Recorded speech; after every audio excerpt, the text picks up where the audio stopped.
I'm here, Shawn, with Gem Collectors with Shawn, and 3 weeks and counting, and I am raring to go. And I tell you what, I got my regular jokesters with me, and yeah, you should have heard the uncomplimentary things they were saying, man. Werewolf, the word werewolf was involved, okay? That's all I'm going to say. All I did was mention I thought it would be a good idea if I actually made silver bullets. Because growing up, I could actually hand load and put together my own bullets. But I mean, I'm talking about physically casting. If you've ever seen it done on some of the other major shows, they actually show the making of the mold and how they pour lead, of course, and make. But they actually, quote, use silver. I think in the movie, Stephen King movie called Silver Bullet, it actually shows how that process is done. But I think if I actually did it and sold it, there's enough people that believe in the unknown, the cryptoid world out there, that I would probably buy. But so anyway, from that, and next thing I know, they're saying I look like a werewolf. So anyway, last week it was quite the funny show, and for Asif to be able to pull up, that jacket coming off of me. And so many of you, if you did not get to see the Raven, of course, her actual name being Kim, but she's not a Kim, she's a Raven. Take that jacket off of me. That was a classic moment that I had no idea was even recorded, because that was when we would cut away to the turntable after I did a live show. And for those of you that aren't aware and don't have the deep history of prior to doing this show for almost 5 years, I had a show that I did for 9 years as a host, a live host every Monday night from 3 a.m. till 9 a.m. in the morning. And all but 2 years, or almost 2 years of that period of time, Raven was by my side as well. But again, in the same role, and that is behind the scenes, seldom ever seen. So that was also a pretty good way for you to get a quick glimpse of her that was a great classic look. Let's get in the comments, because I think you guys covered last week's show pretty well. Okay, so first we're gonna go, because Miss Elisa got in a comment late, so you're going to hear her reference that. So we'll start with the oldest and comment sent in. And by the way, any of you, if you're listening or watching the show at any period of time, want to know how to get in touch with me, just go Shawn, SHAWN, at gemshopping.com. Now, gemshopping.com in its own right, go to that site and boom, boy, you are in to a real treat. And if you want to go and see more, not only of this show, just drop down on the homepage to the Learning Center, click on that button. It'll take you to a choice where you'll see some other informational choices, but you'll also see multiple choices for this show and a series of how it's done, where you get to see all the techniques of doing very technical and difficult bench work, and also the simple projects like ring sizing, and that is a simple project for someone like me. But I also take you through two complete projects, start to finish, in using the lost wax method of casting, which I actually make a ring that I often wear, the bicolor sapphire ring. And then I do an incredible rose gold opal pendant, where one of the little opals in it actually spins. So it's a really neat piece in its own right, where it is, by the new, very strict standards by the FTC, for items being handmade. And this one fits all the criteria, and you get to see what is involved when something is truly handmade, start to finish. So that's where you can catch 30 amazing episodes, incredibly,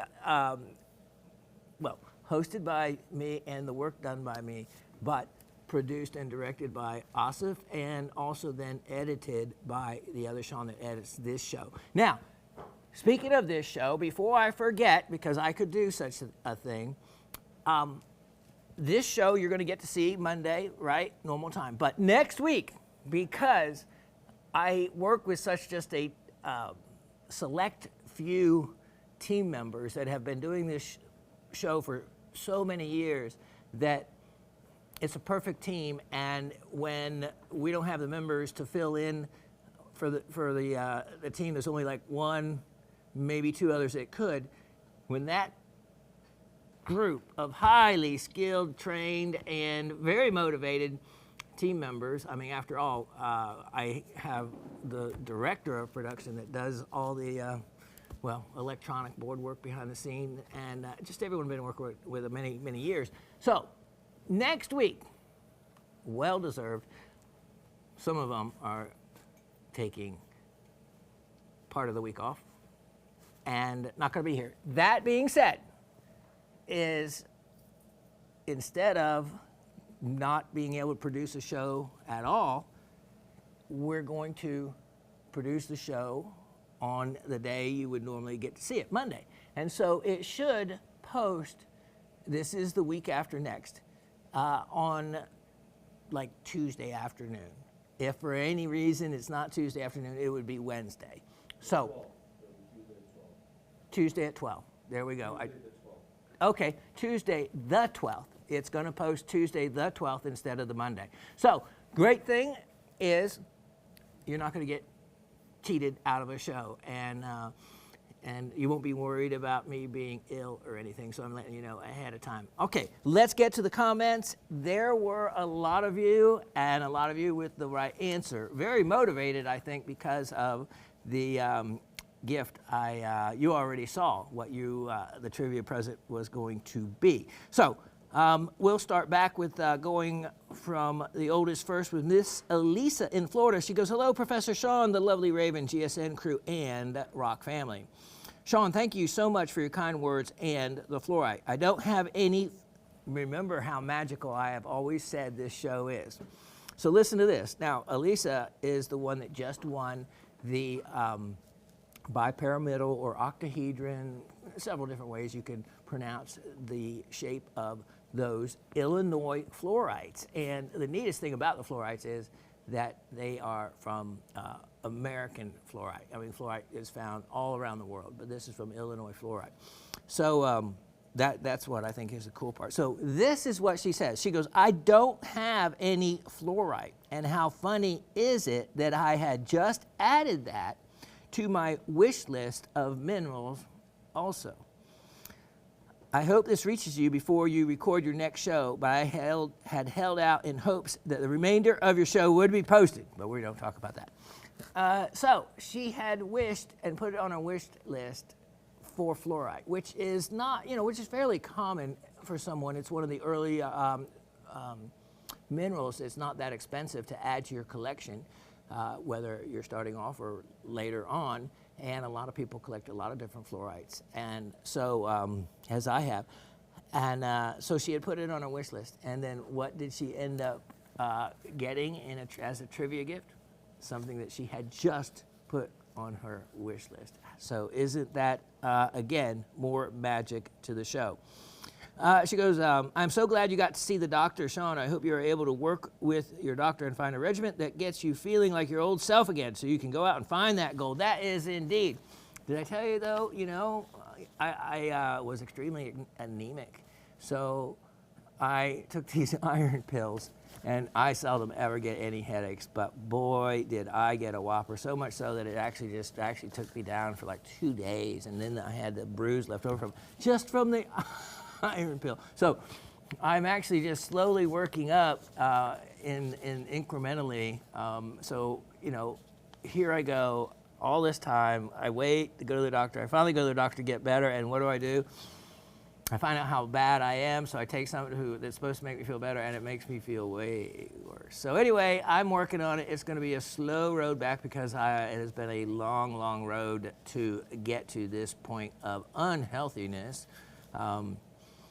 And pretty much what did it was having gotten COVID, because the year before that, I built a 270 square foot tree house by myself, including laying 16-foot boards up using the tractor to help me, and did all that at 59.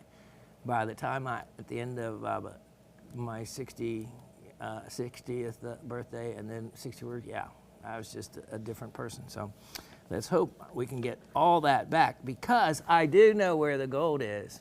I just now need to complete the digging it up and processing it to see just how much is in the area that I think it hydrologically gathered. Miss Sue okay, wait, first, that was Elisa, so I wanted to actually go to then her current comment for the current week. She says, hello, Professor Shawn, the lovely Raven, GSN crew, and Rock family. I am sorry my email last week did not make it in time before your next show, but thank you so much for the amazing fluorite. I've had so much fun looking at them, loving all their colors and how they change under the black light. Of course, fluorite gets its name for its fluorescence, and that is pretty much something you can be guaranteed that any kind of fluorite you have will fluoresce to some extent or another. My kids have even joined in on checking them all out. Yeah, you never know. It's what it would take to click a child's interest in the love of rocks, and it may be the changing of the colors in something as simple as fluorescence, because all of a sudden a rock does something. So you never know. I think mine was finding this large Indian ruby crystal that was salted in the bucket of gems and thinking it was worth a lot of money. Even though I'm not, with the 2 retail stores I've had, I've not been a very good capitalist, but my original motivation, as I recall, was going to Mommy, Daddy, I found this big ruby. It's worth $1 million. I want to learn how to cut it. And really, that's how it got it started. Then, of course, later I found out, and I'm selling them by the pound now. So, but again, whatever the cause may be, you just never know what clicks with a child. And you know, it's funny that it was kind of a monetary thing. Later, it became a challenge to find the Cowrie Valley rubies and sapphires at the mines that had the native material, and until I got run off by the owners because I was doing what they do, and that was reprocessing the material that the tourists let go down the flumes. So anyway, Miss Elisa goes on to say, thank you so much for the amazing fluorite. My kids have loved it. I'm looking forward to my newest order's arrival. I got the amazing rainbow moonstone, that faceted one last week. That was a great stone. And a star ruby. Wow, I am so excited. Thank you, thank you. My answers to the trivia questions are ruby and emerald. Okay, so let me do this. Let me go, because of the way she answered, and tell you what the questions were. It was question 1 to the trivia that we did at the end of the show. What was shown that chromium was the element that affected the color? Sometimes in wording these questions, you know, I might word them unusually, but that pretty much covers it. So what was shown that chromium was the element that affected the color? And the answer being ruby. But then I also said maybe there was another gem that it affected differently, and that would be emerald. It's funny because chromium makes aluminum oxide in its pure form, Al2O3. What corundum is, in its pure form, is clear. So you would have nothing but clear white sapphires or clear corundum if there wasn't the presence of other elements that alter the original color. Chromium creating the red and ruby, and also will create an amazing fluorescence. Beautiful. If you ever want to check to make sure it's a ruby, and technically a ruby, then it would have chromium in it and would fluoresce a beautiful bright red. Now, overly bright red is a good sign that it's a synthetic ruby, but that's for another day. And then also, chromium is one of the elements that will affect emeralds and make them green. along with vanadium as well, but chromium certainly can affect emeralds, and why they will turn red in a Chelsea filter, which is a type of filter that you can use with a bright light between you and the gemstone, and be able to use that filter to determine presence of chromium in different minerals, different gemstones, and help as a gem identification tool. Second question was, what natural substance did I say was in a shampoo I used? And the answer being coconut oil. So a lot of you, I think, paid attention more to what I used in my hair than mineral questions. How's that? Well, maybe because I have such a lovely head of hair. Okay, so back to Miss Elisa. Now, she's going to feel terrible because here, now that you know what the questions were, she says, my answers to the trivia questions are ruby and emerald, so she got the chromium one right. Then she goes, I had to think about this answer, but while I was thinking, I was also looking at my beautiful Anna King carved dragonfly on ruby zoisite pendant, and the answer came to me. So I think she meant to go on and say that the answer was chromium, but she never said what her answer was, even though she got the answer correct by saying the ruby and emerald part. So she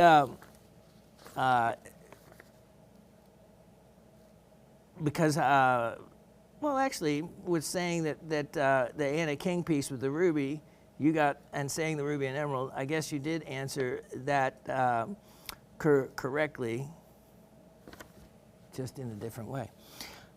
So well done on that. And then she gets the coconut oil right as well. I need to start using coconut oil conditioner again. Your hair does look good. Well, thank you, Miss Elisa. Thank you again for another great show. I am so thankful to have found your show, Shawn. And this, hold on, and this, very nice. And this whole community associated with it. Thank you all. Stay safe, everyone. Miss Elisa in Florida. Well, very kind of you, Miss Elisa, and very good on getting the answers right. So let's go to the next one. Was Sue in Texas. Sue gets chromium effects color in ruby and emerald, and then the coconut oil. Good job on both. And then she goes, note, always enjoy and learn from your teaching lessons, Shawn.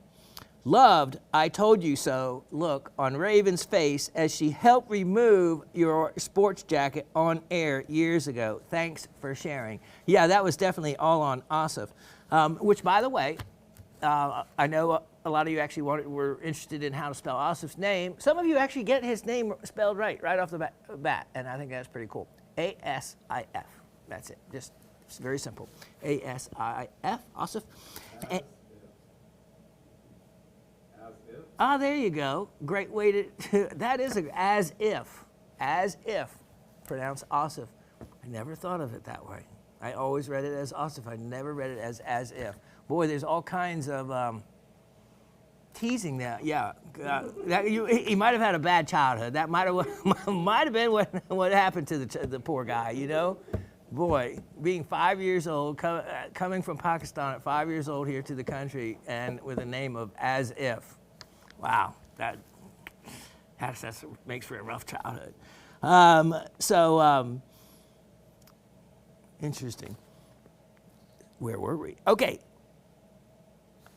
The look on Raven's face. Yes, it was precious because she said, you know, I only had 2 sport coats to start with, so I would alter them. And she goes, it was in your phase, in your phase when you tried to look like somebody that you weren't. And so, you know, as soon as I was done with what they call the 2-shot or the talent shot, you know, the beginning opening shot of the shows, and then after that, you don't see, you know, unless the host calls for another 2-shot, which originally meant, actually, they explained it, the 2-shot was actually because he used camera number 2, so it's actually a talent shot.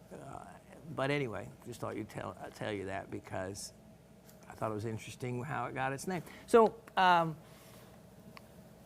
until a host calls for one of those, you never see the host, you just see the jewelry. So you can see the moment after I'm done and they cut away to the turntable, me putting my arms back, for those of you that missed it, go to last week's show and you can see, Raven in perfect form, stripping that coat right off my arms and my back as I sat there in the chair.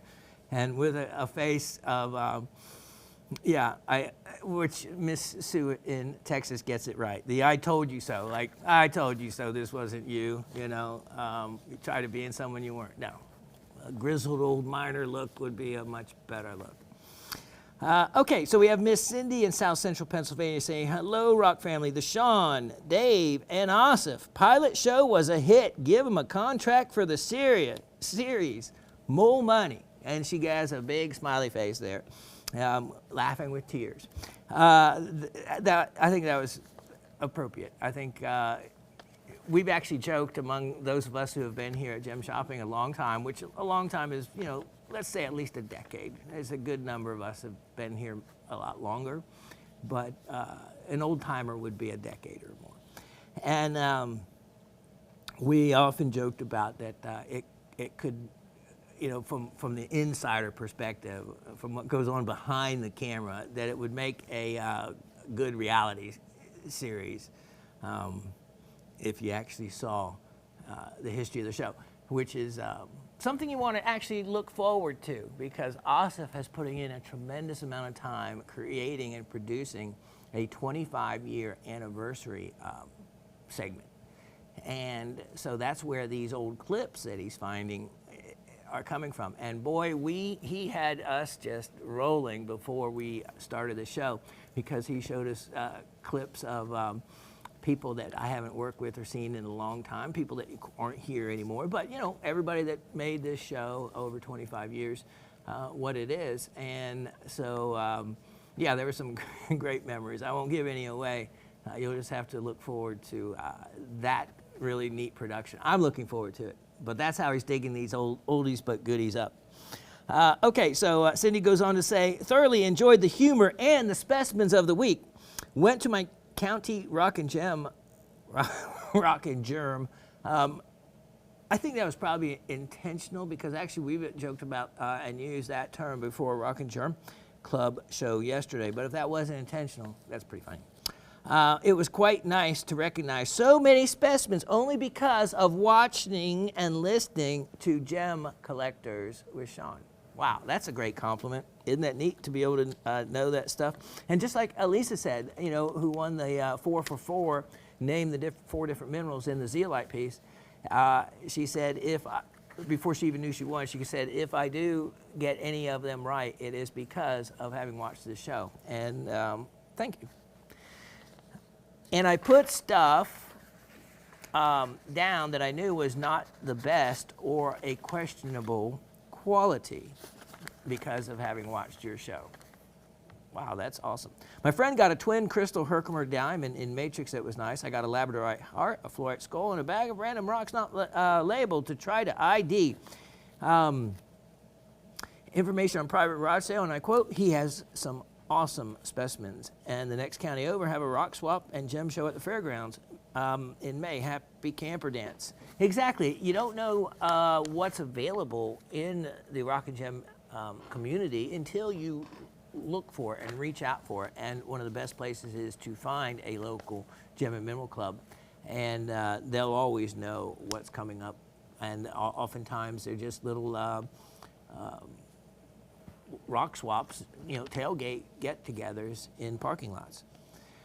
Trivia time. Star, Sapphire, and Ruby get the color from Chromium Coconut Oil Shampoo. Till next week, peace and love to all. Cindy in South Central Pennsylvania. Well done on the answers there, Miss Cindy. Mr. Anthony in Massachusetts. Hello, all. Fun show. I scored a couple of Androidite crystals and a Star Ruby. Smart man to get those Japanese iridescent crystals that I've let a few more go. Yes, that was fun seeing those old clips. Were they from the 3 a.m. show? Yes, they were, because when I started, that's all I did. And then that's all I did for years and years and years was the Monday, because it was like no one wanted to do the Monday show. So at the time, I was like the new guy, the new vendor.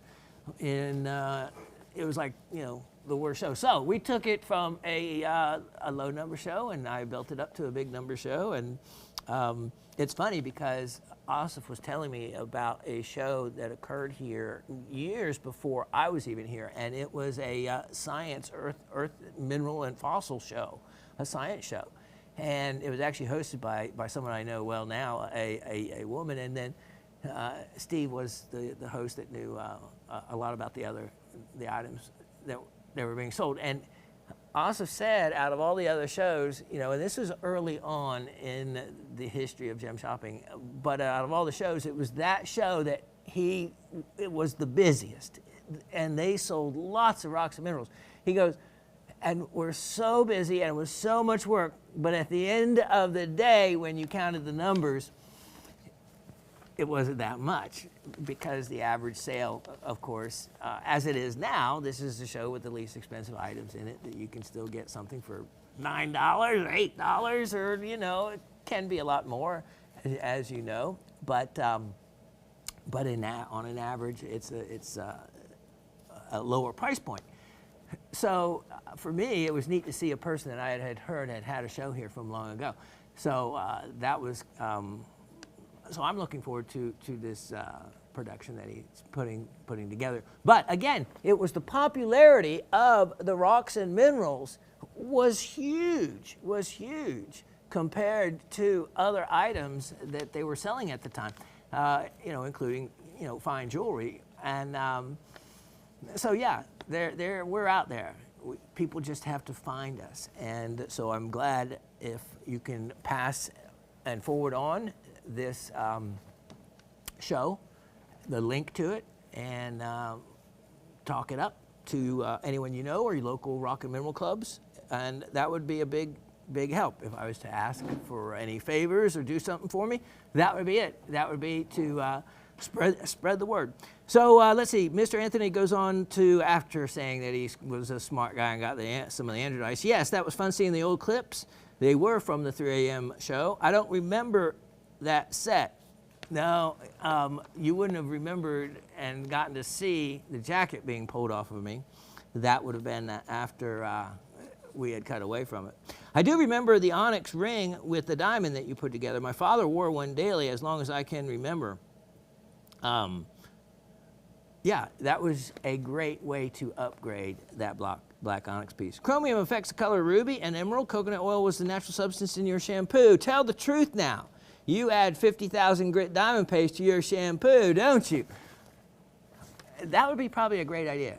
And you know what? I'm going to regret it one day, because someone is going to come out at a micro amount of diamond powder to the shampoo and claim that that's the thing that's going to make your hair beautiful, and beat us to the idea that we are just now and last week came up with. But you got to act on those ideas, you know? I'll be bad when someone else takes up on that idea, because there's probably something to it. You know, it doesn't have to be ever true, you know, and what they claim, whether it works or not, doesn't ever have to be, you know.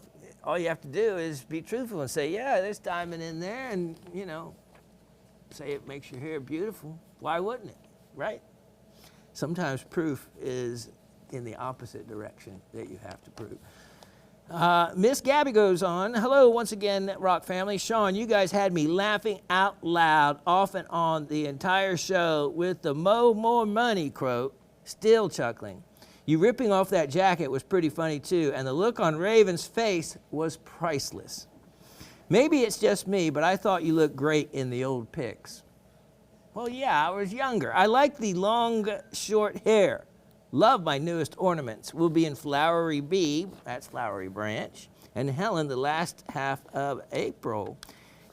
Yep, my tree is still up, and these are going on it. Don't judge me, but I've decided I'm just going to leave it up this entire year. Yeah, you can do that when they're not real ones. Real ones, man, then needles fall off, fire danger.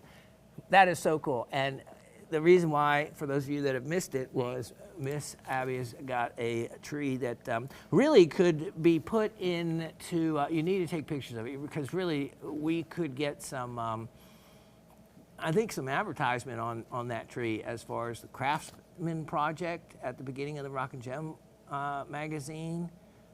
I should actually look into doing something like that because her tree is done not only in random wooden ornaments that have Summer, that's Raven's daughter, she's 22 and an amazing artist, and hand-drawn, or hand-painted incredible crystal specimens on the wooden ornaments. Then, to up the relative nature of her Christmas tree, she is having Summer paint pictures of actual specimens that she has. And so she took delivery on the first 4, and we're doing, or Summer's working on several more.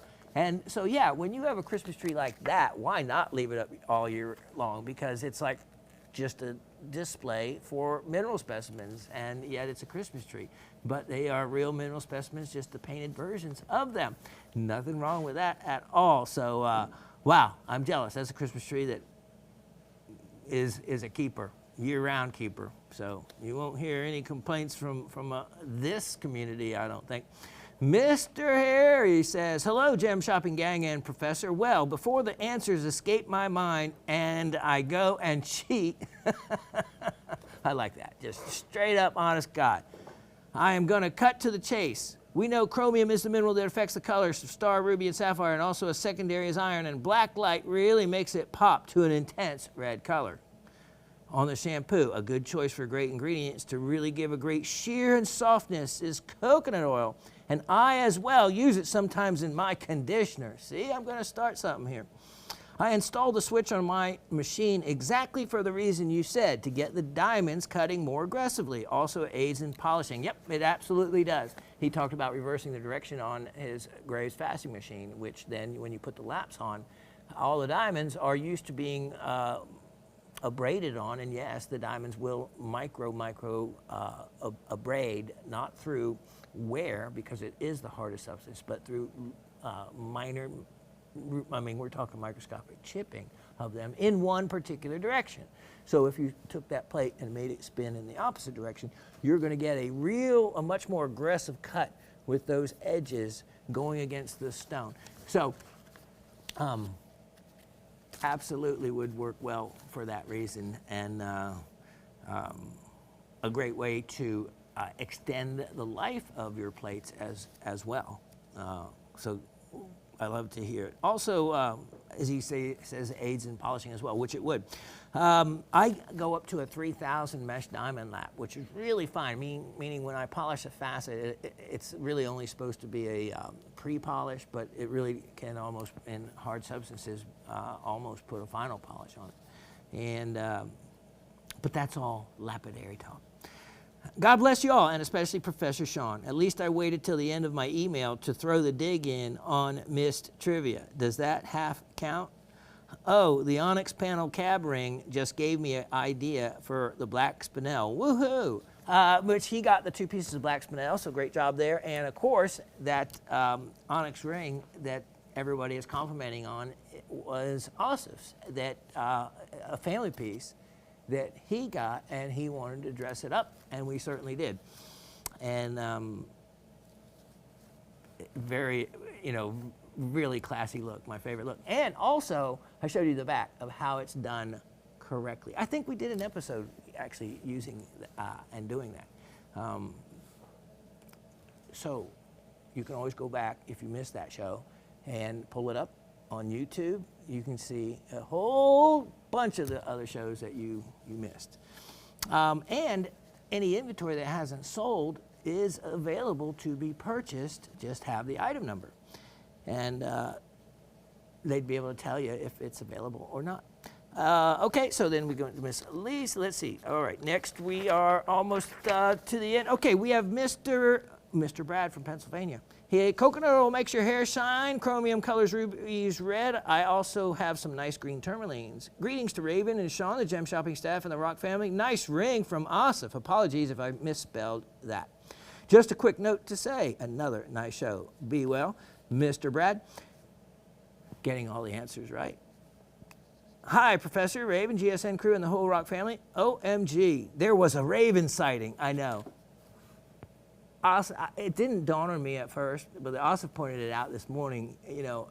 Even he knew what he was doing, it didn't dawn on me. It's like, wow, she's actually showing, she's actually showing herself in that way. We got her on TV, which we've always been trying to do. But that was from a secret clip that we didn't know existed. So it was a rare raven sighting. And who was that slick guy wriggling out of his jacket? Thank you, Asif, for turning on the Wayback Machine. Indeed. I only joined this crazy conga line in the fall of 2020. So post-COVID gap, Shawn, is all I know. It would be a hoot to see other longtime GSN hosts 20 years ago. LOL. Did Duke ever have dark hair? And did Ben Coe look 12? LOL. We actually went back because Duke has been here newer, and Asif said that he's still has dark hair. But so he is what we would call a newer or a newbie vendor host. 20 years ago, though, no, Ben Coe's been around. So yeah, we actually pulled up pictures, Asif did, of Ben Coe when he first came here, and he was incredible. He's like, I think Asif said 70 years now, 70 years old, and he was like 50. It was 20 years ago. And he looked 24, like I would have said 24 years old. Really, so he looks amazing now, and gives me a run for my money at age of 61. I think I look kind of young, but COVID might have taken its toll on me. I'll be back. But Ben, oh yeah, can we show that? What a treat, what a treat. He's got Ben, let's show Ben. This is, how long ago? Look at that. 2003.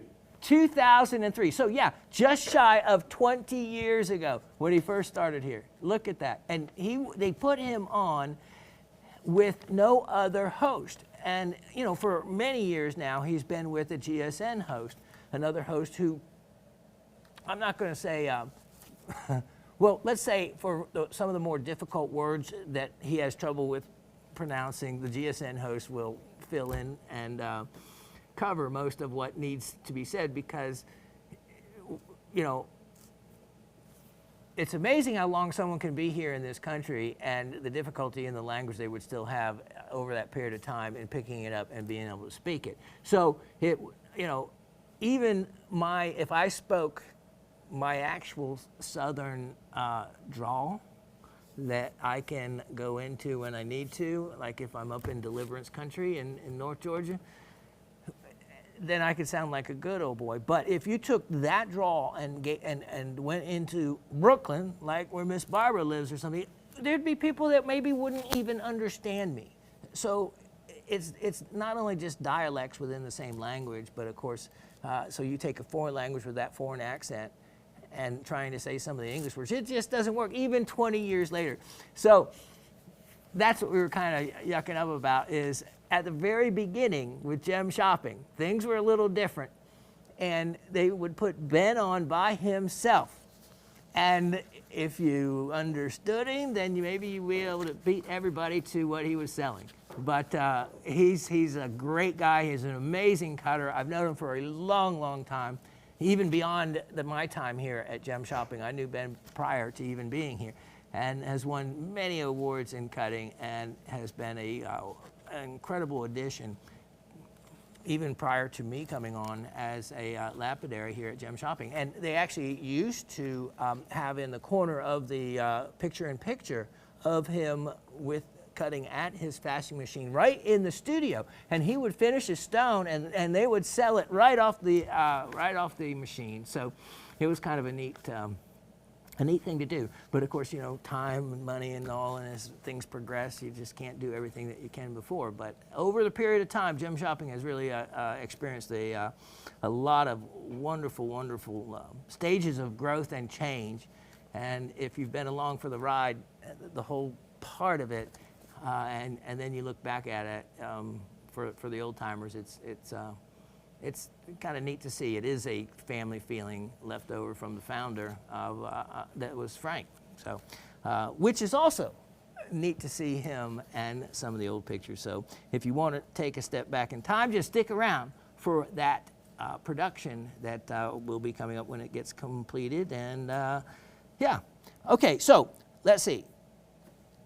back to Miss Barbara and Benco.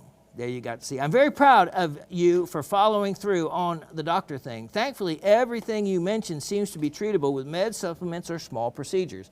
It is totally constructive to work on a mole fund and gradually address your pale skin issues.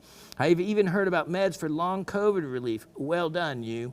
Regarding Ethiopian Opal. Now, this is something that all of you need to pay attention to, and it's something I addressed last week when we were talking about opals. Remember that little mini diatribe I went off on in regards to opal? Well, Miss Barbara has a great informational addition to that commentary. Now, remember what I had said about Hydrophane Opal? That's pretty much what Ethiopian Opal is. It absorbs and dissipates water, and changes how it looks in the meantime. For the most part, it does not affect the opal like an Australian opal. An Australian opal loses water, it'll craze, boom, and add water back, it doesn't matter. You're not, that crazing is never going to go away. It doesn't absorb and dissipate. It doesn't go back and forth. The Ethiopian Opal can do it without having much of a structural effect to the stone itself, though it will change color and can become, like an opaque white to a crystal opal and have that kind of translucency difference. So it's really quite amazing, and all without much harm to the opals, except listen to this. Regarding Ethiopian Opal, don't accidentally wear your beads in the shower. The littlest ones split and fall off. Opals demand care, but are such a miracle that they are worth the extra effort. That's exactly my point. That's why no such bad luck to opals or anything. It's just something like any gemstones. You learn the properties of it, and then you abide by the opal's rules, not how you want the gem to react. You need to take care of the gem, and so that its physical properties can be enjoyed for what they are. And that's why you don't wear your opals like that, especially the little ones. They would be the ones. Remember I talked about the drilling of that emerald necklace? How many might have possibly split? Well, the same thing. Once you drill that Ethiopian opal in the little beads, the water can, I would think, with that extra drill hole, make a difference and cause them to crack. Thanks for sharing more Japanese androidite garnets. They are as rare as hen's teeth, and I am proud to own some of your faceted ones. See, Miss Barbara knows. If you have ever wanted something very rare that I have been offering at so less than the current value of any of them, get in on any of the Japanese iridescent rainbow garnets I have been offering. I picked some up many, many years ago at an incredible, incredible value, and I'm able to offer them to you at just an incredible value for incredible quality compared to anything that's out there. And Miss Barbara knows, and hence her comment she just made. As to the trivia, the presence of chromium affects the color of both the green of emerald and the red of ruby. Coconut oil in the shampoo adds luster to the Shawn's hair. Hopefully, after this latest cold spell, we can enjoy dependable spring weather down here. Spring means the stage before Georgia's summer. I would rather it be winter all year long because I can always put more clothes on, but you can only take off so many. And a Georgia summer, the older I get, the rougher that gets. So anyway, I know you want to see a little spring up there when you live up there and up north, but down here, even from where I live, which is at the foothills of the Appalachian, about 1,400 feet elevation, to where the networks is, the difference in the amount of leaves that are out and springing, and the trees blooming is way greater than the hour drive I make. And I go back there and it still looks like winter, but in another week that'll catch up. So, okay, now that is going through the comments. So wonderful, wonderful comments from everybody. There can only be one winner. When we have that many, we assign a name to a number and then pull a number, or mostly I say, okay, to somebody, pick a number between 1 and whatever the total number of people are, and randomly that way, provided they get the answer right to start with. And this week we have the winner is Miss Barbara in Brooklyn is the lucky winner this week. Let's show Miss Barbara what she has won, which everybody already knows from last week because I gave it away. Here, look. Speaking about opal, huh? Right? And speaking about Japanese iridescent garnet, which we were doing on both, look at this. Look at this garnet I am giving away. Look at that. And wow. Look at the reflection in the turntable. Look at the rainbow colors. Now, this one is, look at that. One that would have come off, oh, the matrix, did you see the flash on that? Look at that color. And has some of the crystalline dodecahedron faces to it. But it really doesn't matter because really any face that comes off of these, look at that, can have an incredible, incredible play of color. Boom. You just have to catch the angle right on them. And then, of course, the greatest play of color there is opals. I mean, that is amazing. And this is actually technically on a black background and could be, if it was cut thinner, made to look much darker, but technically could be called a black opal. Look at that. Look at that. Beautiful, beautiful, has all the colors in it, nice lightning ridge stone. So that's why this is just a really neat match. Remember opal, I told you, my son's and mother's birthstone, and this garnet mine. So it's kind of a very relative to me and my life. Free to Miss Barbara in Brooklyn. Congratulations. Look at those colors. That's amazing. All right, let's tuck those away. We'll be right back with the start of the show. Wow, if this isn't a great example of chromium. Wow. We have ruby, red, and we have green zoisite, which I haven't checked per se, but I have a strong feeling that there's probably chromium involved as a coloring agent in the zoisite. And if that sounds familiar, it should. Now, a lot of you are going to know this, but of course, I can't speak to all of you as if you're on the college level of the education series we have here. So, for those of you that don't, you know, zoisite is the same mineral as tanzanite. Tanzanite, it can be found in incredible great natural colors due to the heating of the earth. You can actually heat treat tanzanite. Well, I'm just going to reveal that information because if you go and do anything with your home oven, I'm going to be really upset with you and call you silly names, yeah, no, you shouldn't. Only trained people should heat treat items that are available to be heat treated in your home oven, except there are some exceptions, and I'm going to give you one of them. If you ever want to play and have some fun, you can take some agates, sliced agates work better, and heat treat them. And you can use, and do it very slowly, but experiment or whatever, or look it up. But you're able to do them at temperatures that are within what your home oven can do, and as an alternate to get even a little bit higher temperatures, your gas grill. But you need to make sure you have a pyrometer, and you know, you have to be experienced, and then you have to be ready for complete and abject failure and kick yourself and tell yourself, why did I do this? This should be left to the professionals when you have broken, cracked, and burn up your stone that you were trying to improve. But yeah, carnelians, many carnelians are heat treated to improve the color. So I'm just telling you, if you had some, you know, that you wanted to play with, you could do that in a home oven. And another one is zoisite. Yep, tanzanites. They're the upper end, but yeah, I've done it even in a home oven, even though I put them in a kiln, which has a much better pyrometer and much more accurate. So anyway, little information there.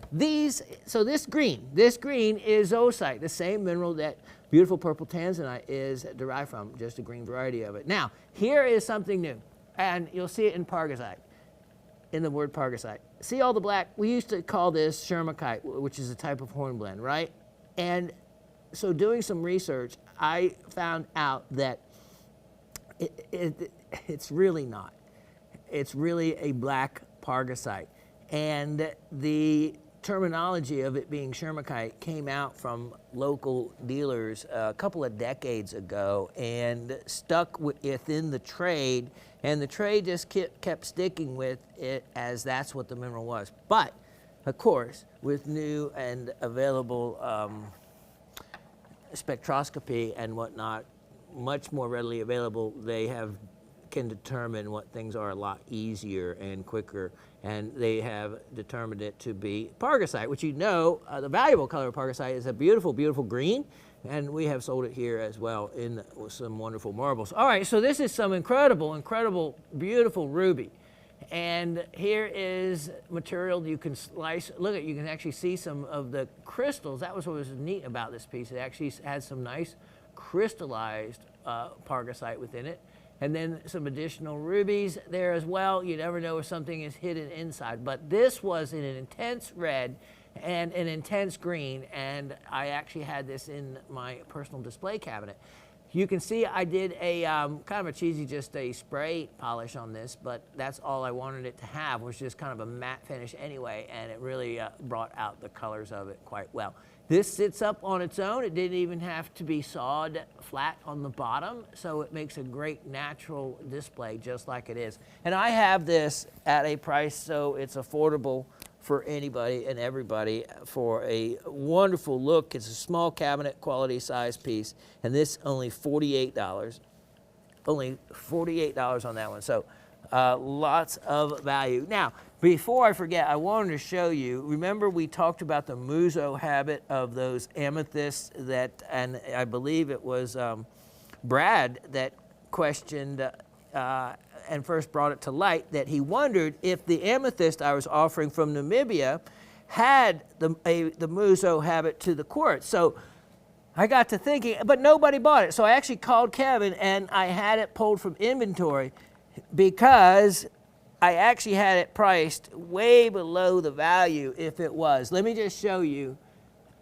These are muso habit. And muso habit is where the tip of the crystal of quartz comes to, only has 3 faces. And you can see 1 face, 2 face, 3 face. You have these micro little other facets at the bottom, but the primary faces that come to the termination, there's only 3. That's muso habit. That one is muso habit, and these small ones are as well. You can see right there and right there how they, so this was a wonderful opportunity to get something worth a lot more money than what I had offered, but I think I'm going to enjoy it a little bit longer and look into the muso habit a little bit more, and that's the kind of value you can have and get here at the show before Shawn realizes that for $28 he was giving away a specimen. Thank you, Brad, for pointing that out. All right, so that's an educational piece now, and that's may come back up for sale at some other point, but not right at the moment. But I wanted to further show you that because I know I told you that it was, and I wanted to show you exactly what muso habit was since we talked about that. Well, item 1055622, 1055622, and this goes with this other specimen because this is again ruby in the zoisite with mixed pargasite, but you can see the difference in the greens. This is a darker green, this is a lighter green, and this has not been sawn in any way. I took it and was going to offer it to all of you, and then I decided, no, I'm going to saw it, but then I said, Shawn, you have got enough going on. You don't need another project. So did you just see that? See how the light reflected off of the ruby and not the surrounding material? So this is actual big ruby crystal here, and if you wanted to slice this up, you could get some incredible slices with incredible color ruby, I have a feeling, if you so desired. But you can actually see by the reflection and how it continues, and then where it kind of tapers off. but you have some other beautiful, beautiful rubies actually throughout this whole specimen. So there is a lot of look for the money. You can see by the weight, 454 grams is a pound. So keep that number in your mind. So when you see 570 grams, you will know that it weighs, what, a pound and a quarter or something like that. It's a nice big cabinet-sized specimen that has not been touched. This is the way it came out of the ground. And if you want to use it in your fluorescent cabinet display, this is a excellent item for fluorescence. This will be a beautiful, beautiful, strong chromium red. Now, this displays itself and is waiting for a master's touch, lapidary-wise. Specimens like this also, they do incredible carvings with. The material carves and polishes really, really well. All right, so I tell you what, in the real world out there, the value of this material, it's mined by the Maasai tribe, kind of control the deposit. So production has been really sketchy and very limited. This is old material, and I'm talking about probably old in this realm of the world, and this kind of material is 10, 15 years old. A lot of things can change in the market in that amount of time. And I know that there was a long period of time that they were not mining this material at all, and I'm not sure if they have gone back to it, but there was a tribal dispute, etc. Okay, price on this, only $98. Only, and I do mean that only, when you figure it as a price per pound and what kind of cool specimen or what kind of value you can get from slicing it. Remember, I have told you before, for those of you that watch this show for any length of time, sometimes I get a little, let's just use cantankerous. Because I'll offer something at an amazing value, you won't buy it, I say, fine, I'll just take it home, slice it up, and you'll have to pay just as much for one slice as I offer for the whole specimen. And I have actually said those words and been a little, let's see, snarky. I think someone used the word snarky one time, not for me, on someone else. But that would apply to me when I do that. But, and that's what I did. And I brought back, and y'all bought the slices, and I made a lot more money. But I don't have time to do all that. So, but I will if I'm forced to and get snarky. But for $98, you can get a lot of value in the piece as a specimen, or if you're a lapidary, then you can really convert something like that to money. 105-4522. 105-4522. Now, I have not featured a world-class, really such a stunning specimen like this. I don't know if I have in this show. Maybe going back to the live shows when I first got this material. Maybe there was some this size that I offered, but there has not been in a long time. This is a stunning. Remember cavinsite? I talk about that word for a mineral being one of the most sensible names for a mineral, because in the spelling of cavinsite, you have all the elements that make it up. Ca for calcium, Va for vanadium. You have Si for silicate, or silicon. And so there you go, cavinsite. That's how it got its name. Then you have stilbite. Stilbite are the other crystals. Now, as we look at this closer, you're going to see just how unusual and attractive. What makes this so cool is the cavinsites. Not only that color, neon color, but look at this. Okay, look at the let me get my poker. The translucency to transparency of the crystal right there. Look at that. And that's what makes this fun. You have to look at this, a specimen like this, really closely to get all the value out of it. And that's the fun of it, because not only is stilbite growing around some of these cavinsites, the cavinsites are intergrown with them. There you go. There you see one right here where they've grown together. Look at these nicer, larger individual crystals as part of the cluster. And I like just little blue ones like this that just stand out, growing by themselves. Look at that. Look at those colors.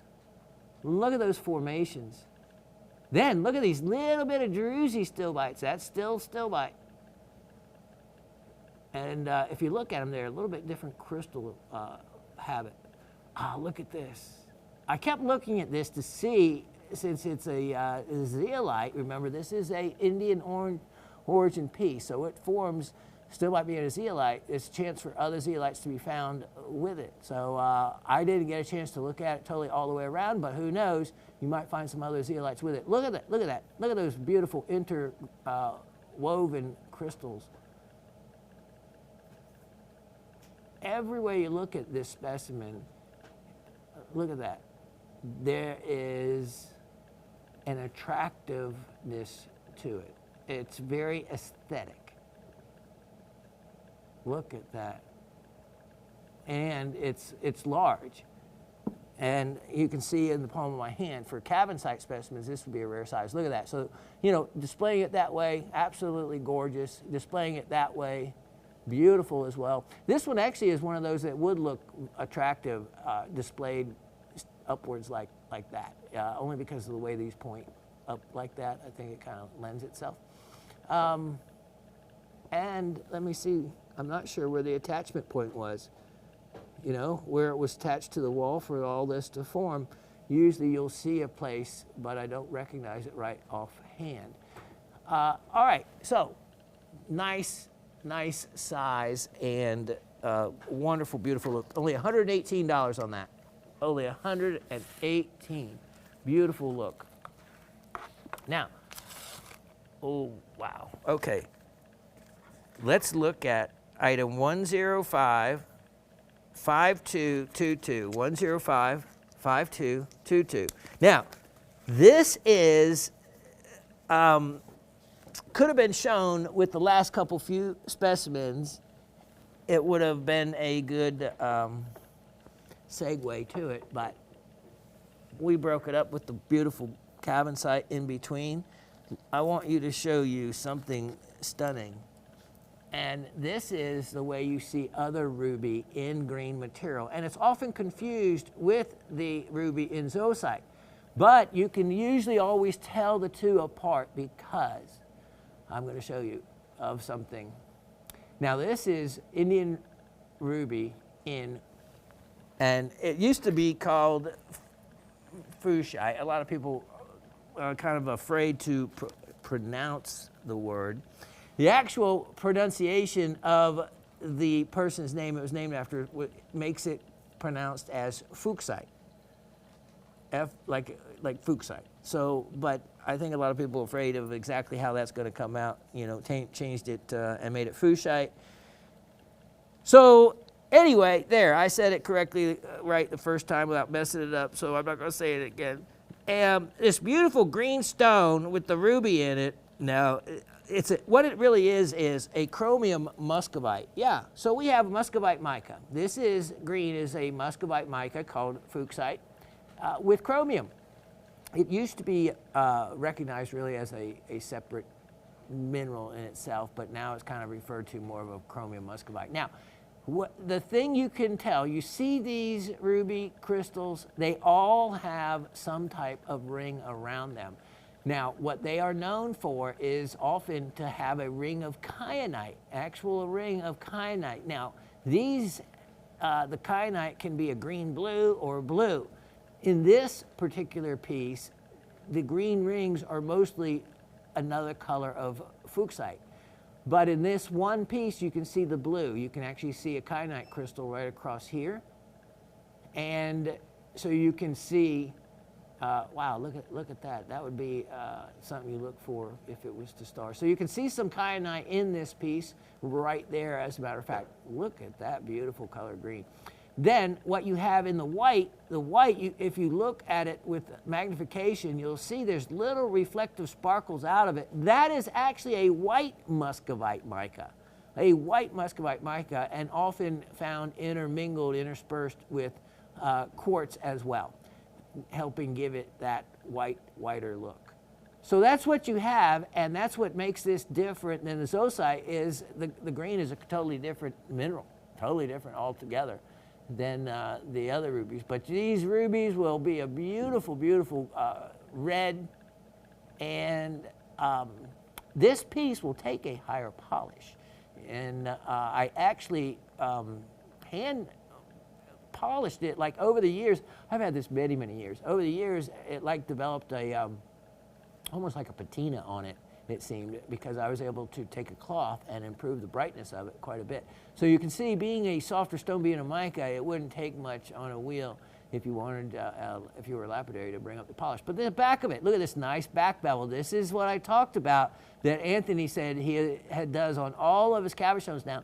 This shows it very well, what I talk about, which really greatly prevents chipping on the back side of a gemstone, is to put this, what's called a back bevel on it. And you can see some additional kyanite there, and see the blue right there on that one as well. You have some kyanite formations also on it. So this, you can see rubies are interspersed all over, and I'm sure on the interior as well. Nice big large cabochon. Really a neat specimen that I have not offered to you before, and I am doing this entire piece at a excellent opportunity. If someone wants to offer, and only $48. $48. Look at the size of that. $48. It'd be difficult to get just a nice ruby crystal for that, let alone a nice big polished cabochon. I gave the measurements in inches. I'm sure that you can see by the shape of it that in millimeters it would be a calibrated size with the bigger ones. And this is, I have the exact location on the rest of the information on the tag, and found in the Karnataka region and in the Madikeri area. So yeah, it's a known location to find this material. Brazil has a little bit of this material, but I find that the Indian material is some nicer material on that. Yeah, only $48 on that. So a huge value indeed for the look that you get. Now, let me show you item 1055022.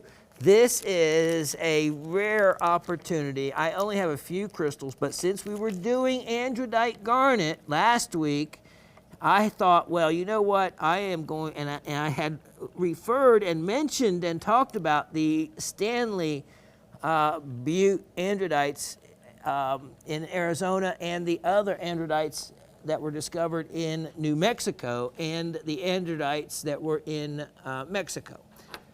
They have some iridescence, some of them will, but nothing like the rainbow Japanese garnets. This is an Arizona androidite crystal that is from the Stanley Mining District, and often referred to as Stanley Butte within that district. And you can see its crystalline form, and that really that luster and the reflection that they have that is similar to the Japanese garnets, and the color as well. But this is just a really rare location to get an androidite crystal from. This would be just a nice addition to a garnet collection, because this is a made in the USA. And I got a collection, they were all about this size, of maybe 10 or 12 of them, these, with an old estate label. I still have the label as to where it was found. And this would have been quite some time ago, decades ago.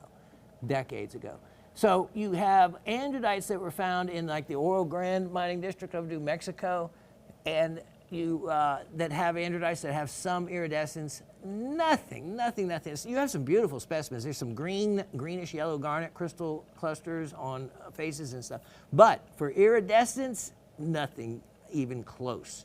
You might get a little reflection of some yellows, or some greens, kind of flashing out in kind of a iridescent kind of way, but nothing like the prism and rainbow colors of the Japanese ones. They are by far the finest androdite, rainbow androdites in the world. But this is just a really neat collector's crystal. For those of you that want something different, and it'd be hard to find out. This is from Quartzite Mountain in the Stanley Mining District of Arizona, and in Graham County. Price on this only $15. $15. It's a nice 4-carat crystal and has a real attractive color tone. As a matter of fact, let me just backlight this a little bit. And remember, my God, look at that. Oh, look, there we go. Thank you, sir. Look at this. I think the price just went up. Look at the alternate green colors, just like in the demantoids of Madagascar, how you can get the topazolite and the demantoid in the same. Look at that. Look at the tip of that. Look at the greener color tone of that. This is very interesting. That's my finger giving it that other color. But wow, how neat is that? The difference that a little bit of backlighting can do to show you and bring out additional internal colors. Thank you, sir.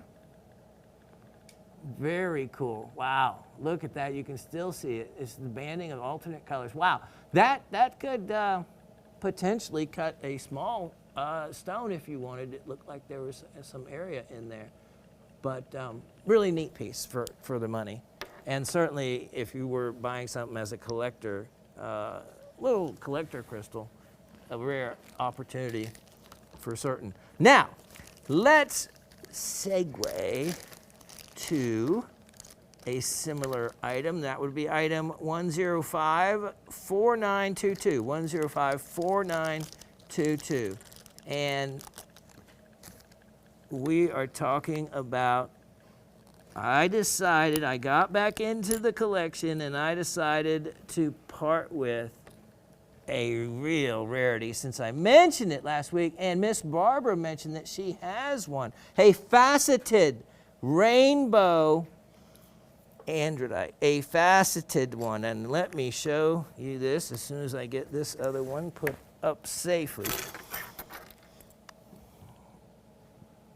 All right, look at this. And this is the way they cut them. They cut them all with a checkerboard type of table. And let me see if I can't wipe some of my fingerprints off of that. That's the number, right? Yes, sir. That's exactly. Let me double check. 1054922. Yep. Okay. Let me wipe this down. Now, this is the way they cut them to bring out the colors. They look at this, because every different angle that you can look at this oftentimes will change the color, which I'm seeing purple right now where I did it a moment ago. And then the side facets, look at that. Look at that color in that. Every different way you kind of look and view these. Ooh, look at the flash that was just on the facet closest to the bottom tweezer. Let me turn this around. This is, oh, look at that. Look at the side of that. Look at the colors in that. This is what you really want. Wow, there we go. Look at the layered colors. How the exterior of that face was different than the interior, and that's really neat. As the garnet grew, and it has to do with the light being split between different layers of the garnet's compositional growth. Look at the colors on the table. So this is a real gem. It's a faceted gem, something that of course would take an expensive crystal piece of rough to be able to even start with to cut. And then you don't know exactly how it's going to come out, and yet you may have ruined your original crystal piece. This, every side of it is beautiful. and has a rainbow play of, look at that, colors of one or another, and the top has some very expensive colors in the purple as well. All right, price on this.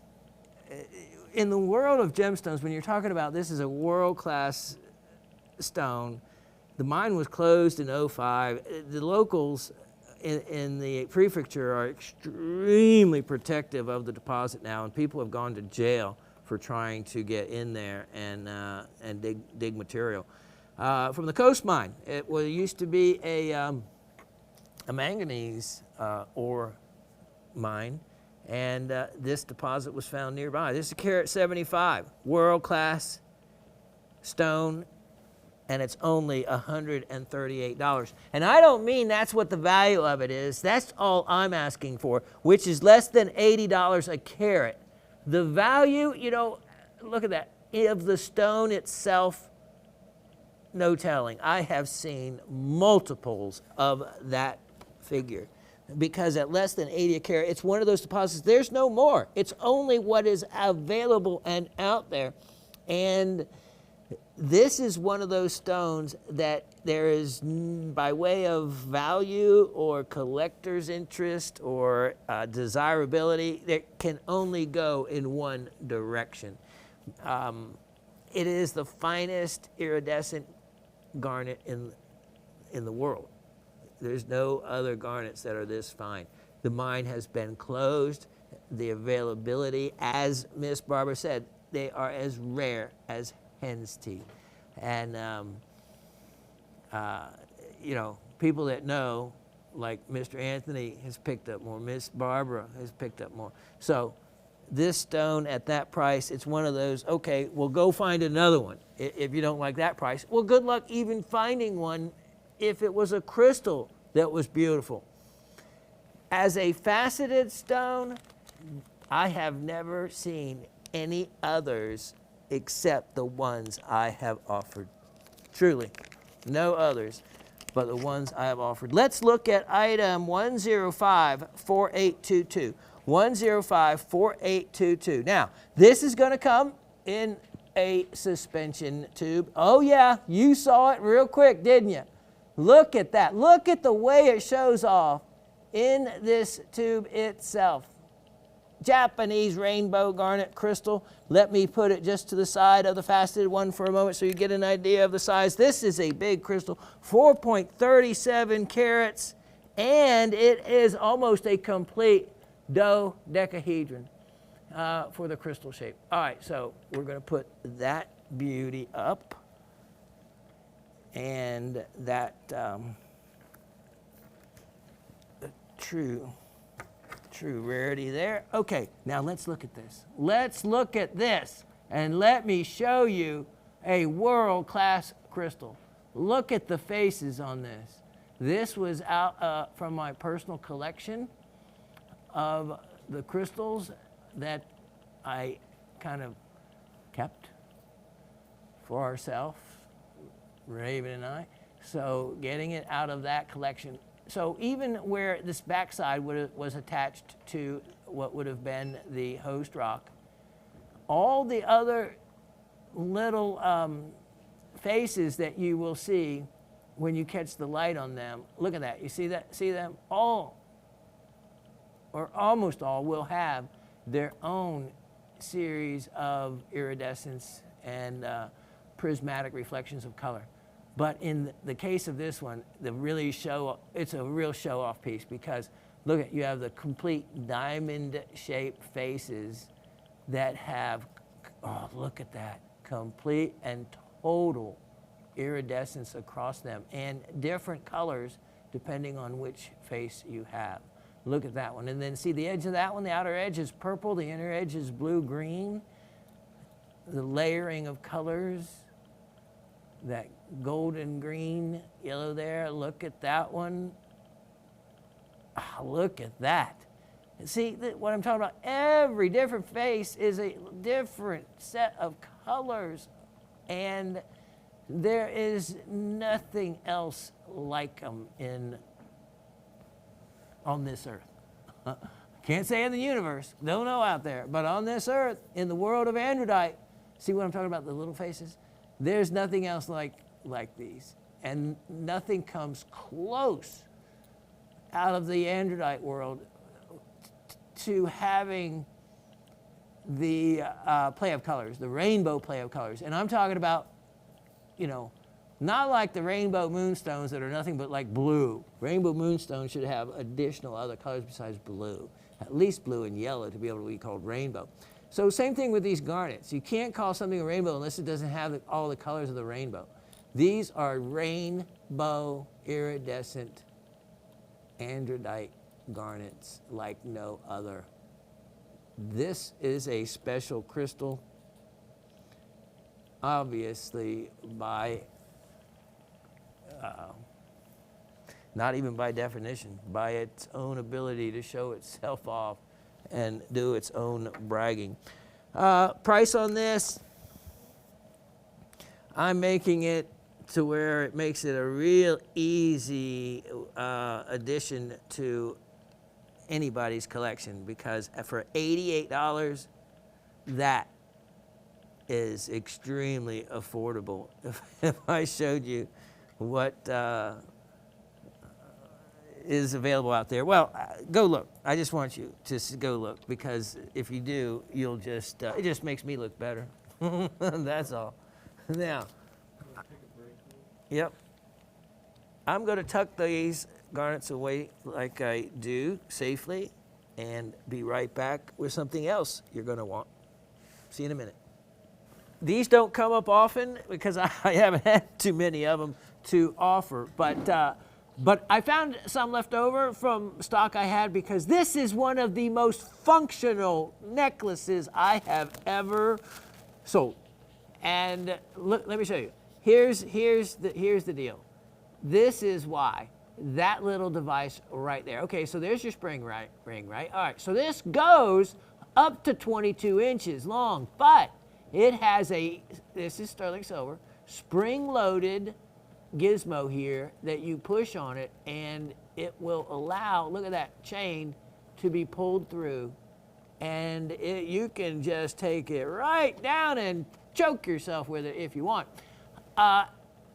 And this, of course, is the tail that will hang back behind your neck for whatever length. You can make it to fall for, you know, and put whatever you want on it and get it to fall for exactly wherever you want. And all by this neat little adjustable magnetic gizmo. So you just push in on it. It's spring-loaded right there. And boom. This is also one of my most favorite types of chain, one of the strongest, cable chain, like that. It's one of the really, really strongest types you can have to hang anything on. And then, funny thing is, not really funny thing, but very practical thing, because I've had this particular chain for years, and I'm talking about years, back from when I had my jewelry stores. It was in this, see this neat brown bag? These bags are special. Look at this, tarnish protection bag. So much so that when I actually put it in the description, so that when it was sold and shipping wouldn't throw away this bag and put it in something else. And because you want it. This bag works, a tarnish prevention bag. There's something that they have put in this plastic. They came out a number of years ago, because I saw it in the industry, that prevents tarnish on the chain. And I can tell you from that chain right there that it absolutely works really, really well. No tarnish, no tarnish. All right, let's see. Opportunity price on this piece. Oh, wow, have you noticed what gold and silver has done? Wow. Gold is knocking on the door of $2,000 an ounce again. Silver up as well. Price on this necklace. I had noticed back at my jewelry store what I was selling it for way back then, and this is, hasn't changed anything. $48. $48. And only one I have left. $48, only one I have left. Now, 105-5122. 105-5122. As an alternative to that, and still coming with a tarnish resistant bag is another chain. This one, you can see, I guess it's maybe a little bit sparklier. Look at that, as I notice it. It's just the way it's cable chain too, except instead of it being completely round wire, they have flattened it on one side. So what that does is it gives it a reflective nature. This is a static 20 inches. Now, I say 20 inches long, but you know you can get creative and shorten them oftentimes with that little spring ring. You can just make the spring ring clip into one of the openings of the cable links usually and get it to fall where you want, less than 20 inches if needed, or other creative ways. That one, 22 inches, price on that, only $34. Only $34 on that. And tarnish resistant. I have not taken it out of the bag in years, and you can see that it has maintained that wonderful classic silver color the entire time. Now, let me show you item number, and this, yes, we still are offering some sale items. This is one of them. 104-2621. 104-2621. Now, look at this. And a lot of you may or may not be familiar with the mineral, but it has a label that came with it. And it's kind of neat because I would not have been able to figure out exactly where it would have come from, but now we know. Price Peak, Oregon. And let me show you this mineral that many people, you could probably add to your collection and probably don't have it. The Greek word, the name of this stems from the Greek word for saying an alchemist. And I apologize to Miss Penny if I have pronounced that wrong. Miss Penny is our, has Mahalis, our youngest rock hound and member of the group now, and up from Canada. And so anyway, she knows all those Greek words, being from Greece. So analkimos, however way that is pronounced, translates roughly to without force. And that refers to a weak electrical charge that it has relative to, I guess, whatever else at the time they were working with. I mean, if you were working with tourmaline or quartz, compared to those, it would have. It's pronounced analcime, and at least that's one of the pronunciations of it. I'm sure there's some other variations as well. It is in the zeolite family. It's considered a hydrated sodium aluminum silicate.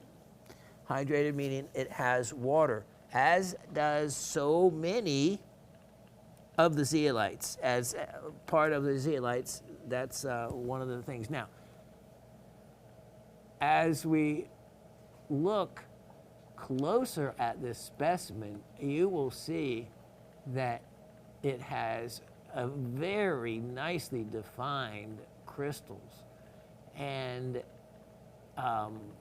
really attractive shaped crystals, even on the back side of this. Now, look at here as well. And this is a pretty good size specimen also. And this is from my Made in America collection. In other words, this specimen being from the United States. And what a cool locality. And look at the crystals. This is just a really nice crystallized piece. Now, it's attached, I think, just with some hot glue. So I'm not going to take it off there, but it would be easily removable. Make sure you save the label that's there and any other labels that as you can see, might go with it, adds to it. So I'm actually adding a label that has additional information on it, as you can see, including the chemical formula. Price on this is a really good opportunity, and I shouldn't sale price it less than the $58. I only showed it one other time. None of you took advantage of it, but you know what? Let's go ahead and make it only $48. This is go find another one. There's just not going to be another one to find. Not a made in America, especially if you don't have this specimen like this. Well, grab it, take advantage of it, and you can add another mineral to your collection count. Now, so many goodies here. Let me show you. I have, let me get them together here, because they both coming from the same place. Let's look at item 1055422. Now, this is a really cool jewel, and you can see it is in its original perky box. And it's an estate. This is when you know it's an estate specimen. You can see maybe it's crude label, but it's still a label. Keep all of these. It matters. And let me show you why, in particular, this label, if you think there's not much information on this label, there's nothing on the back side. That's it. Well, then,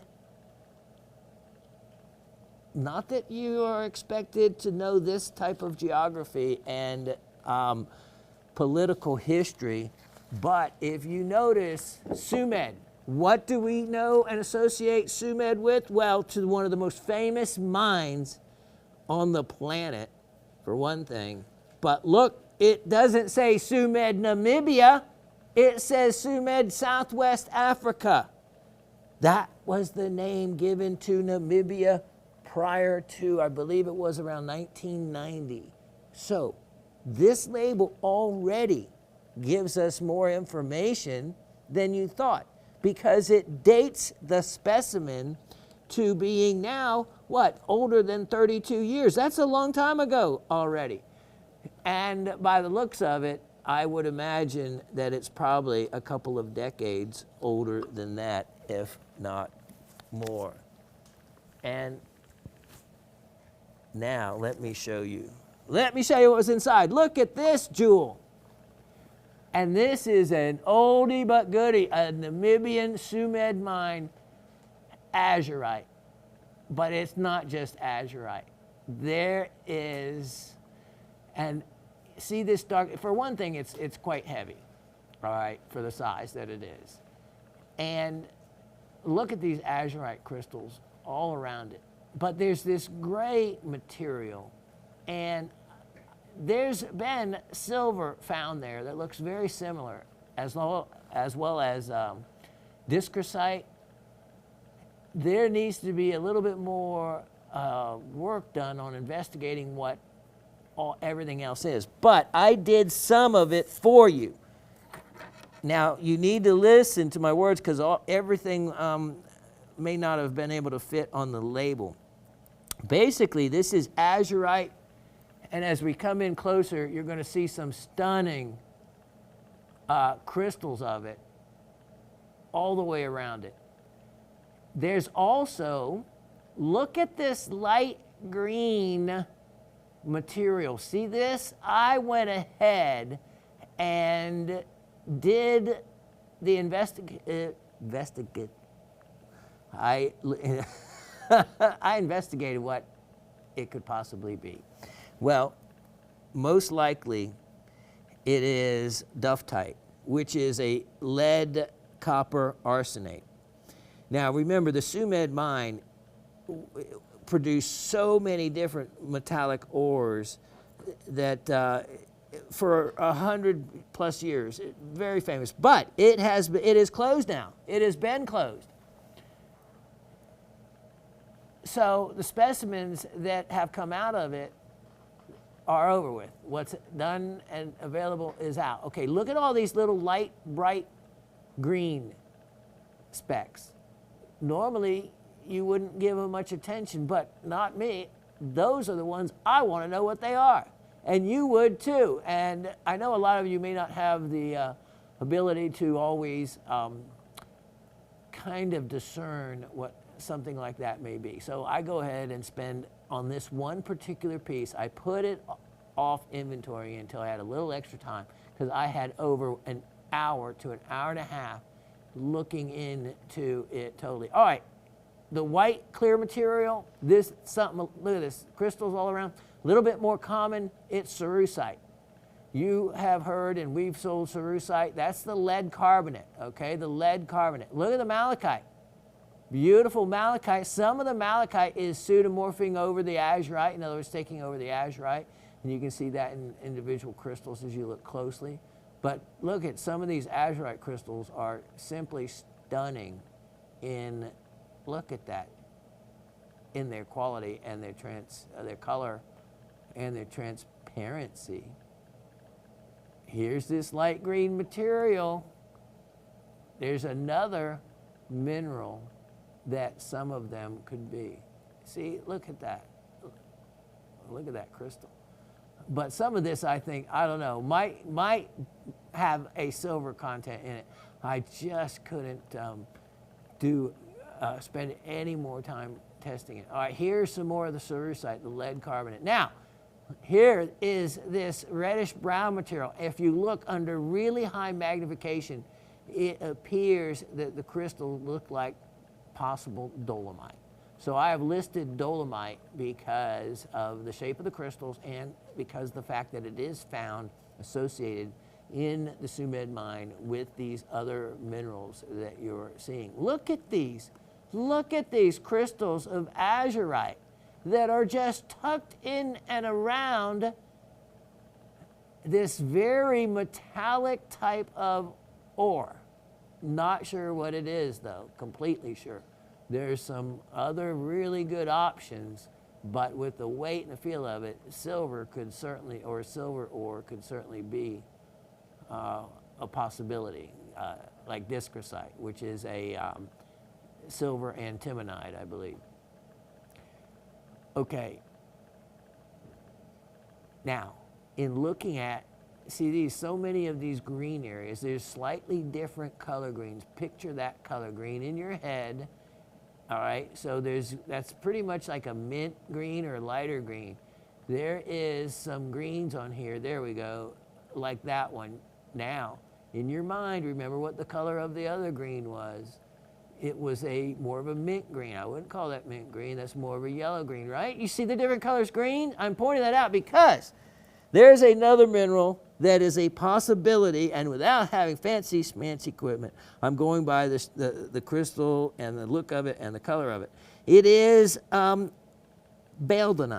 Baildonite, which is a lead, copper, arsenate, but has a same elements, but a different number of copper, a different number of other molecules within the structure of it, just slightly different than the duftite, and hence why it looks so similar. Some of the botryoidal shaped forms, and I'm talking about you need to use 10 power minimum to look at them. Some of the botryoidal shaped forms may be the Baildonite. And that was named after a person, and the duftite was named after the second general manager of the Sumed mine in the early 1900s. So we have malachite, duftite, Baildonite, Cerusite, dolomite, and this gray matrix material that is certainly something of importance. All right, so look at this all the way around. All the way around. Beautiful crystals tucked away. This is a really showy piece and features really well. You can tell it's quite old, coming from an old area of the mine, or what would be first closer to the surface. because the older a mine goes, the deeper specimens come out of. So your opportunity on this guy is a really excellent chance at a really nice old specimen for, I was looking, I thought it was a ridiculous price. How about this? Only $58. $58. That is, well, an excellent addition to a collection and is from a very famous mine that is closed. Now, let's look at item 1038121. 1038121. And this is from the same mine. Let's see.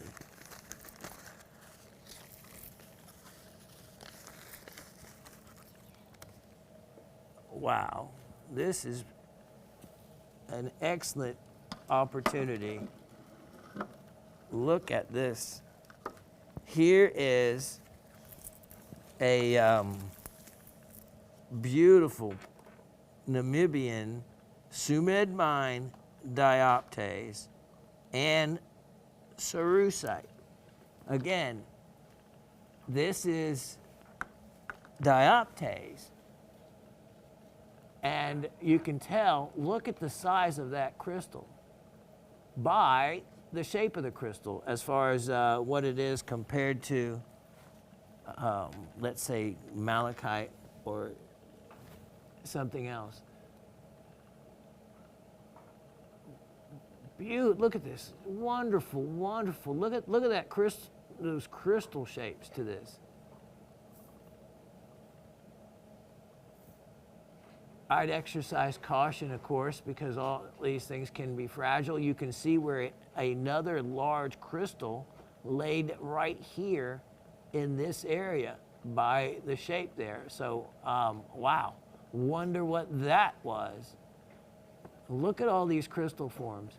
And the clear or whitish ones are the Cerusite. And let's go in close for a moment. I want to see,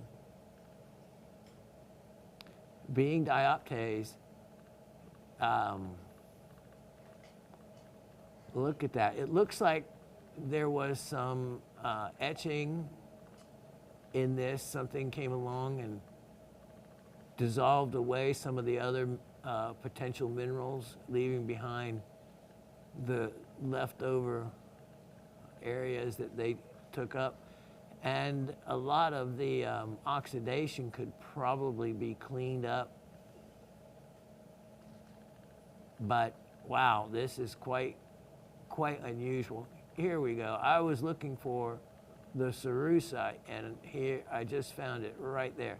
There's the Cerusite, which is usually a clear white material, and there's probably some other crystals around as well, but I wanted to make sure I found at least one to show you what to look for in the piece. Looks like there might be another one there, but another fun piece to have a look at under magnification, and if you want to be careful and clean it up. I'm going to put this one on sale. It's quite a rarity. And let's go ahead and make this, how about this? Dioptase, always expensive. Sumed mine dioptase, additionally, compared to like the Altin tubes, Kazakhstan material, this is a much more collectible, let's say, and a lot more rare for that reason. But I'm going to make this one only $48. Only $48. That is an excellent sale opportunity for a real beauty of a specimen. Now,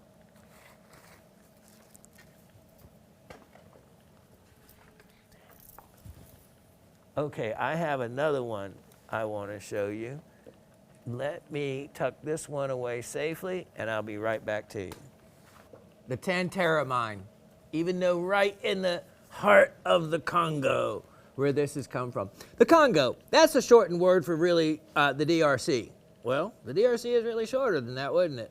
No, that's the abbreviation for the Democratic Republic of the Congo, which originally was owned and was considered the largest landowner in the world at the time, because the entire Congo was at the time called the Belgian Congo, which was owned by the King of Belgium. And if you actually watch the newest Tarzan movie that they made, which I think is really actually good as far as movies go, just touching on a little distortion to the history, but not that distorted. When they talk about the ownership of the Congo and the use of the railway and the slavery of the people to do the king's bidding and to provide an income and money out of this massive, expansive land that was considered his private ownership of the king. So, of course, that didn't last, luckily. And you can read the history on it from there. But by far, the Congo, that part has not only provided zoologically such a diverse population of animals, but the raw minerals have been extensive copper deposits, diamond deposits, value everywhere. Now, look at this. This is going right along with the dioptase that you just saw. This is dioptase from the Congo, not from, well, Southwest Africa at the time, which is Namibia now. This is from a different part of Africa, but as you can see, looking very similar with some of the, look at right down in that bug. That is really pretty. That's worth it just for that pocket like that. But you can see some of their, look at those, ooh, I gotta get a pointer. Look at those pretty crystals right down in there. The iron oxide, some of the yellows and orange, that can be removed. Look at that. You can see there's other nice crystals that by doing a little bit of specimen cleaning up, you could really brighten this piece up quite a bit.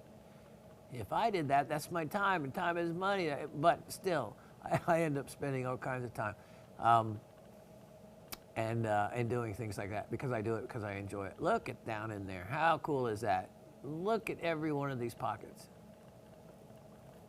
I mean, I don't know. That looks like could be another mineral there, but you never know until you clean. See how that little, yeah, look at that little streak, that little vein right running there.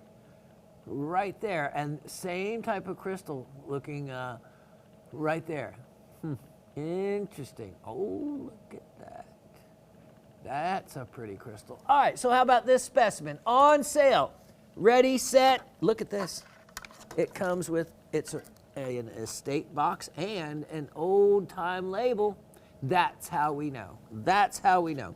An old-time label. You just kind of have to go with that for origin. But in further investigation, I know that it has come from the Tantara mine, and it has a limonite and pyrolusite as well. Limonite being the orange, pyrolusite being some of the darker material, which is a manganese oxide. The dioptase itself is a copper silicate. Price on this guy, how about a sale opportunity of only $32. Only $32. Okay, I've been holding out on something that near and dear in my collection, but I am going to pass it on down through the family now. Item 1054722. And of course, there's not going to be another one like this. This is going to be the only one I will be offering of this kind of size and quality.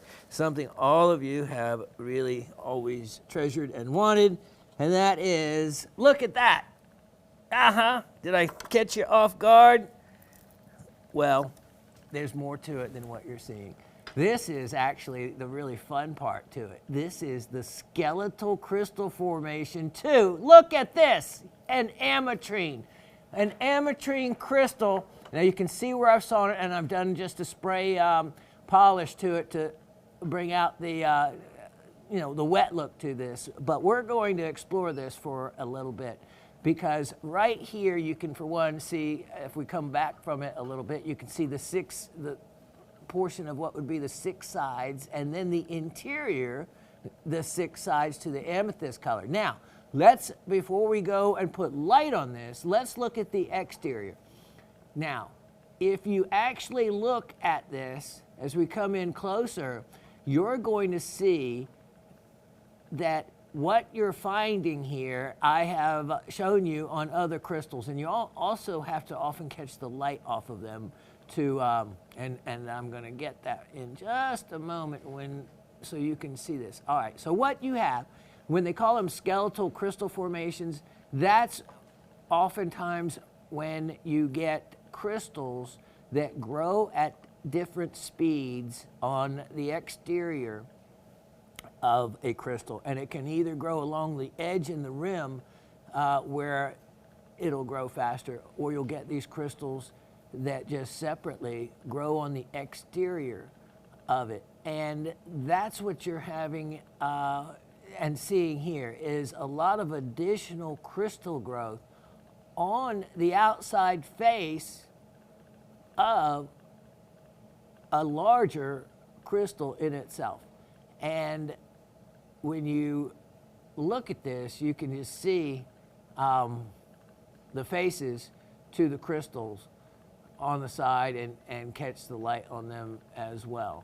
And that makes for a really interesting display. Now, when we come to the top, you can see, look at that.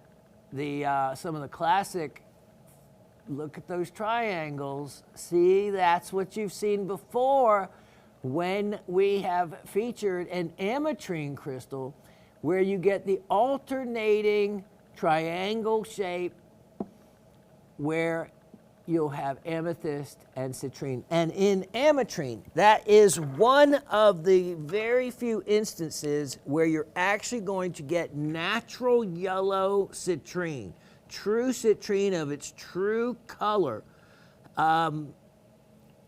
without it being amethyst that has been heat treated, which is most commonly the case. Now, they have done a lot of different investigations on what creates the alternating colors of within this, only found basically in the Anahi mine in Bolivia. It employs about 70 people.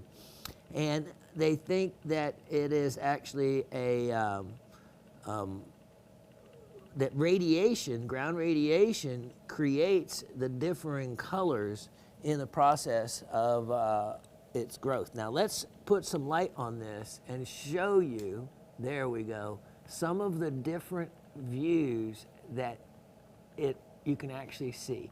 So when I have the light right here on the face, you can see alternating citrine and the amethyst, depending on which way I hold the light. There we go. You can see the triangles of, look at how beautiful that citrine is, and the amethyst in itself. Now, then we get to see, let me put the light here, you get to see, and this would be a neat piece to actually light from underneath the different skeletal formations. Let's put it here and look at it. And you can just, I actually haven't had a chance to do any thing like this, because it's actually more fun to come here and do it. You can see some of the great clarity, and if you're faceting and looking for ametrine and faceting quality, you can see how they find it in these pieces by taking these larger crystals and breaking them. And you can see right there is a really good image of the triangle citrine, triangle amethyst, triangle citrine. Again, this piece could be sliced up if you wanted to take some slices off of it. And there we go. There's another perfect visual image. Wow, right there really explains and shows that pattern. And look at that natural color citrine. I love it. So this is a really fun one. Let me go back underneath it here to look at and spend a lot of time looking at it. Look at that. Look at how these crystals on the outside show off that way as well. Because this is what makes this material so valuable and rare. Thank you, sir.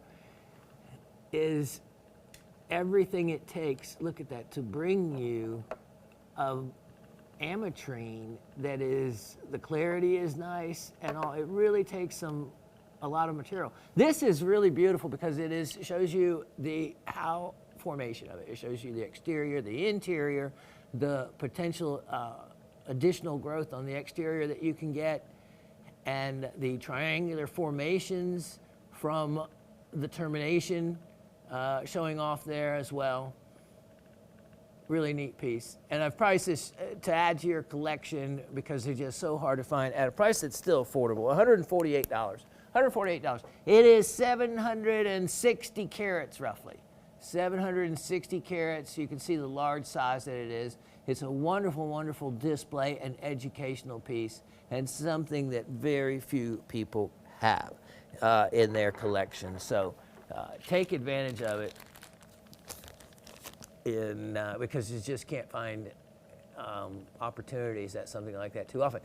And if you want, if you've got a diamond saw, you can take another couple slices off of there and get that, like I've offered before, get that look yourself with the alternating triangles as you cut into them. Okay, let me show you something. 105-5522. 105-5522. Now, green agate. Okay, agate. Difference between agate and jasper, well, that has been an ongoing discussion for quite some time. Basically, agate was named a Greek word, of course, for the what would have been the Agate, maybe. It's an Italian word, A-C-A-T-E or A-C-H-A-T-E, a couple different pronunciations. River in Sicily, in the island off of Italy, Sicily. So it was originally found in the what sounds like the Agate River, but of course is A-C-A-T-E, and hence the name carries forward as agate. Now, structurally, it is banded fibrous chalcedony, and the fibrous part is the way the microcrystalline of silica form, and they form in a fibrous pattern. Now, I have two stones. I have two sets of two stones each. This is close to a matched pair because if you look, you can actually see some banding in these, and if I backlight them, you can probably see it even a little bit more. Yeah, there we go. That is natural color. Look at that. You have even alternating colors. Thank you, sir. And the banded nature to it, telling you it is the real deal. Jasper. Jasper has a grainy structure, and it's from the Greek word meaning spotted stone. because jaspers can have, be a combination of a lot of things. And a lot of even sedimentary stones are called jaspers. Jasper is often a misused name for other things besides silica, because they are still supposed to be made up of silica, but oftentimes they're used or misused for many other things. These are natural green agate pairs. There is one pair. These are both the same size. I have 2 pair of them, and it's just by chance whichever pair that you get, because they're same item number. But I have 2 sets.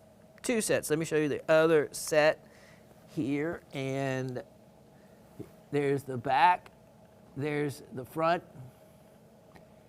That's kind of neat with 2 different colors. There's nice solid color through there, and they really could pass for jade in a lot of cases, like that. In a lot of cases could pass for jade. So I just, they seem to go well, and put them in a case like that. That actually, if you ran a rim of metal around it, you could create a double-sided one pretty easily. So there's the 2 pair. Jaspers have a grainy structure and a different form to the way the micro cryptocrystalline crystals form and gather. So those are pretty much the 2 differences. There's that one. So for each set,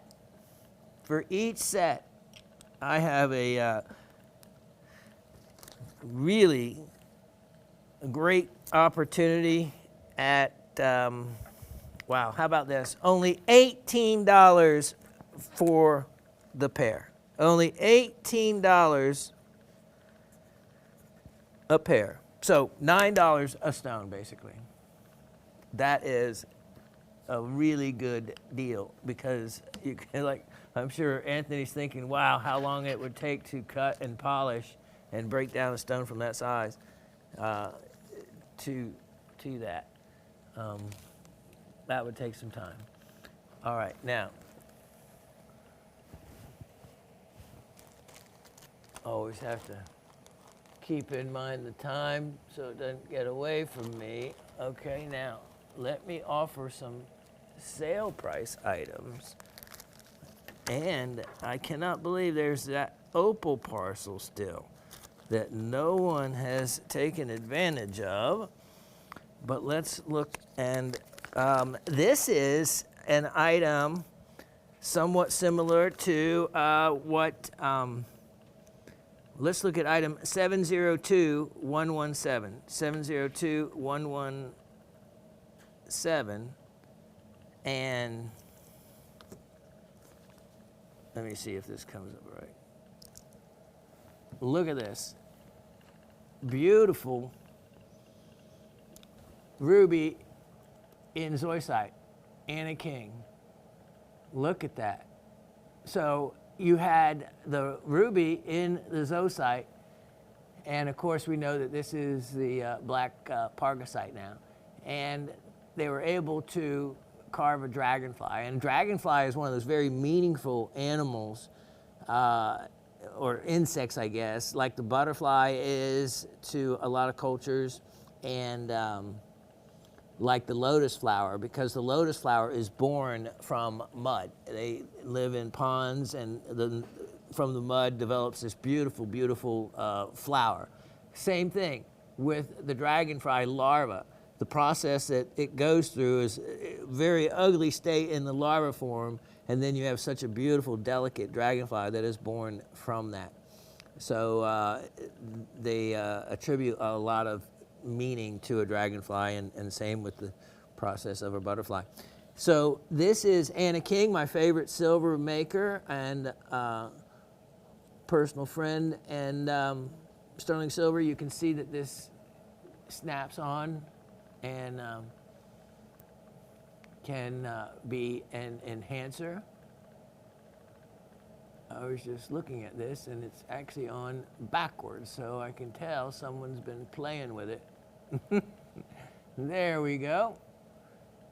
And I have an excellent opportunity and sale price on this. And wow, I tell you what, I am going to offer this at less than what my cost was, and make this only, golly, how about this? $48, only $48 on that. That is, look at that. That's a custom-made sterling silver bezel. The bail, look at that. You have the Anna King logo. Only $48 on that. Now let me tuck away a couple things here. I'll be right back. Very collectible. When I bought this whole batch of the blue Chalcedony straws, is what they how they describe some of these because of the way they form like that, and then in this wonderful, wonderful, unusual color. And with some of them, they'll have these wonderful still bites. Look at this. I mean, look at the size of that. That could just be drilled, and or if you want, I'll drill it for free, of course. And you can just put a pendant bail and wear it like it is, or use it to hang in the window or part of a chime, an indoor chime of mineral specimens that you can put together really inexpensively, because that is a sale price item, which means instead of the price I had on it, which was $38, well worth that. How about this? How about the two pieces for only $21? $21. That is a sale. Now, let me see what's in this mystery item. Okay, let's look at this. Here we go. Item 962420. 962420. And here is a parcel of, look at these, labradorites, 11 stones, and Indian moonstone. Look at the labradorites here. Labradorite is, of course, a plagioclase feldspar. Moonstone can be many different other types that they claim for. Look at that, for moonstones. In other words, microcline will claim that it's a moonstone. You have orthoclase claims it's a moonstone. We know plagioclase can be a moonstone or a feldspar. So anyway, here's just a nice collection of all of a mix of wonderful play of color stones. Let's see, make sure we have everything there. Yep. Let me see that jewel. Oh, look at that moonstone. That's a almost a star or a cat's eye type moonstone. So anyway, how about this? Sale price. Sale price. 11 stones. You can't do better than this. 25 carats. How about $1 a stone? $11. $11 for the 11 pieces. Now that's a deal. Item number 1027721. 1027721. Now, if you haven't noticed, I love azurite and malachite. I think the combination of them by themselves, together, all the different shapes and forms that malachite can be found in, from fibrous to crystalline to you know, all the things you can cut. I just love it. I just love all the things you can do, and the specimens and the way they look. Here is a opportunity at another wonderful specimen of Congo. So we know where the Congo is, malachite and azurite. And as we look at this closer, you can see how similar with the limonite, how similar it is to the dioptase specimen, except it is malachite. And if we have azurite on there, there must be some, look at the crystals. There we go. There's our blue azurite. Look at that. You have some of those botryoidal formations. Oftentimes when you polish those, that's when you can get that concentric growth look to them. Look at this. So you can see little azurite areas around it. And actually, these, you know, especially under higher magnification, you look at the malachite, they're crystals of malachite, which are kind of cool to see. So here is just a nice specimen. You could clean it up and remove a lot of the rust look and limonite look, do a little investigative work on specimen preparation and what you can use to do it with, and start learning from that. And sometimes you learn the hard way, but I'm going to make this inexpensive enough that it would be a good one to learn on. How about that incredible specimen for a huge sale opportunity, and make it $9. $9. That should make it affordable for anybody, especially if you want to play around with a little bit of preparation and practice in doing such. Item 1036421. 1036421. Let's see what we have here. Oh, these go way back. And look at that. If you've watched the show for any length of time, I've actually had incredible, small, faceted stones that were cut from this material, neon blue Madagascar apatite.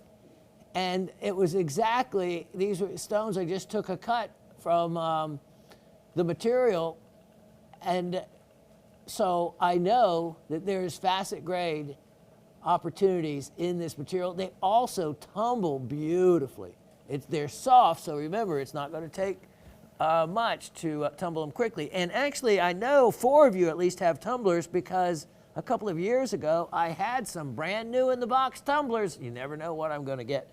And I sold them to all of you, to 4 of you at least. So here's a chance for faceting, for cabbing, for tumbling in these stones.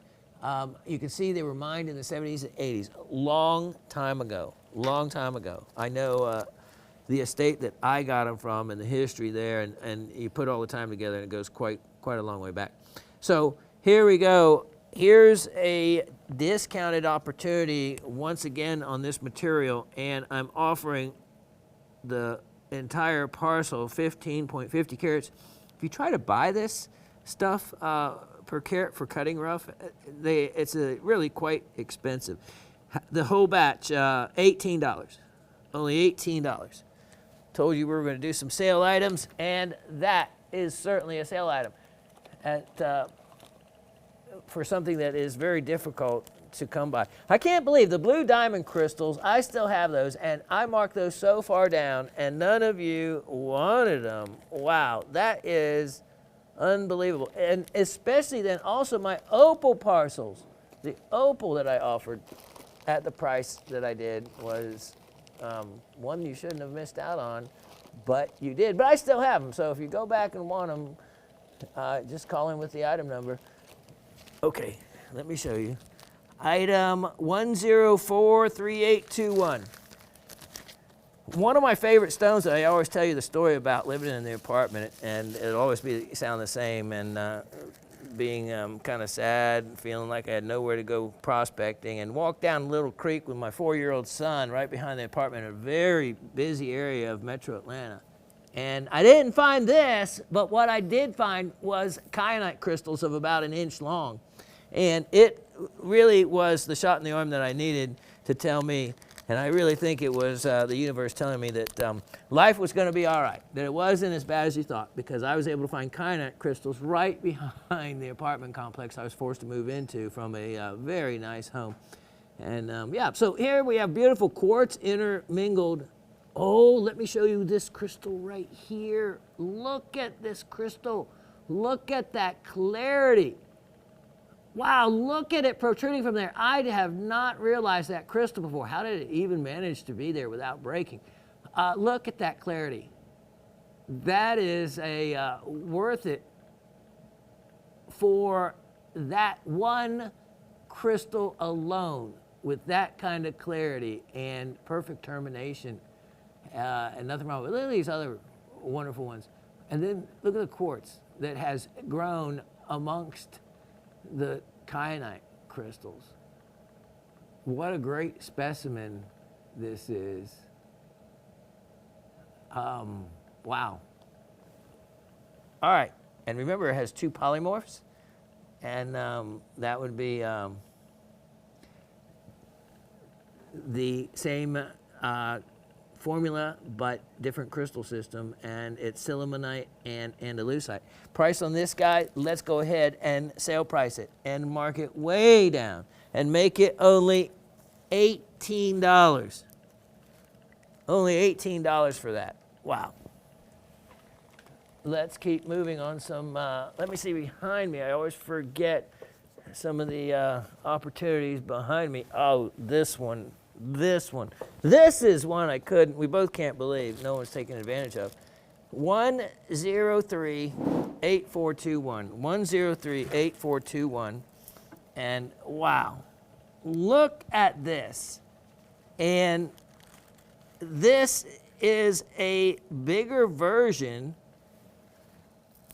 of a couple smaller pieces that we've offered similar to this, but this is so much, well, it's cabinet size, cabinet quality.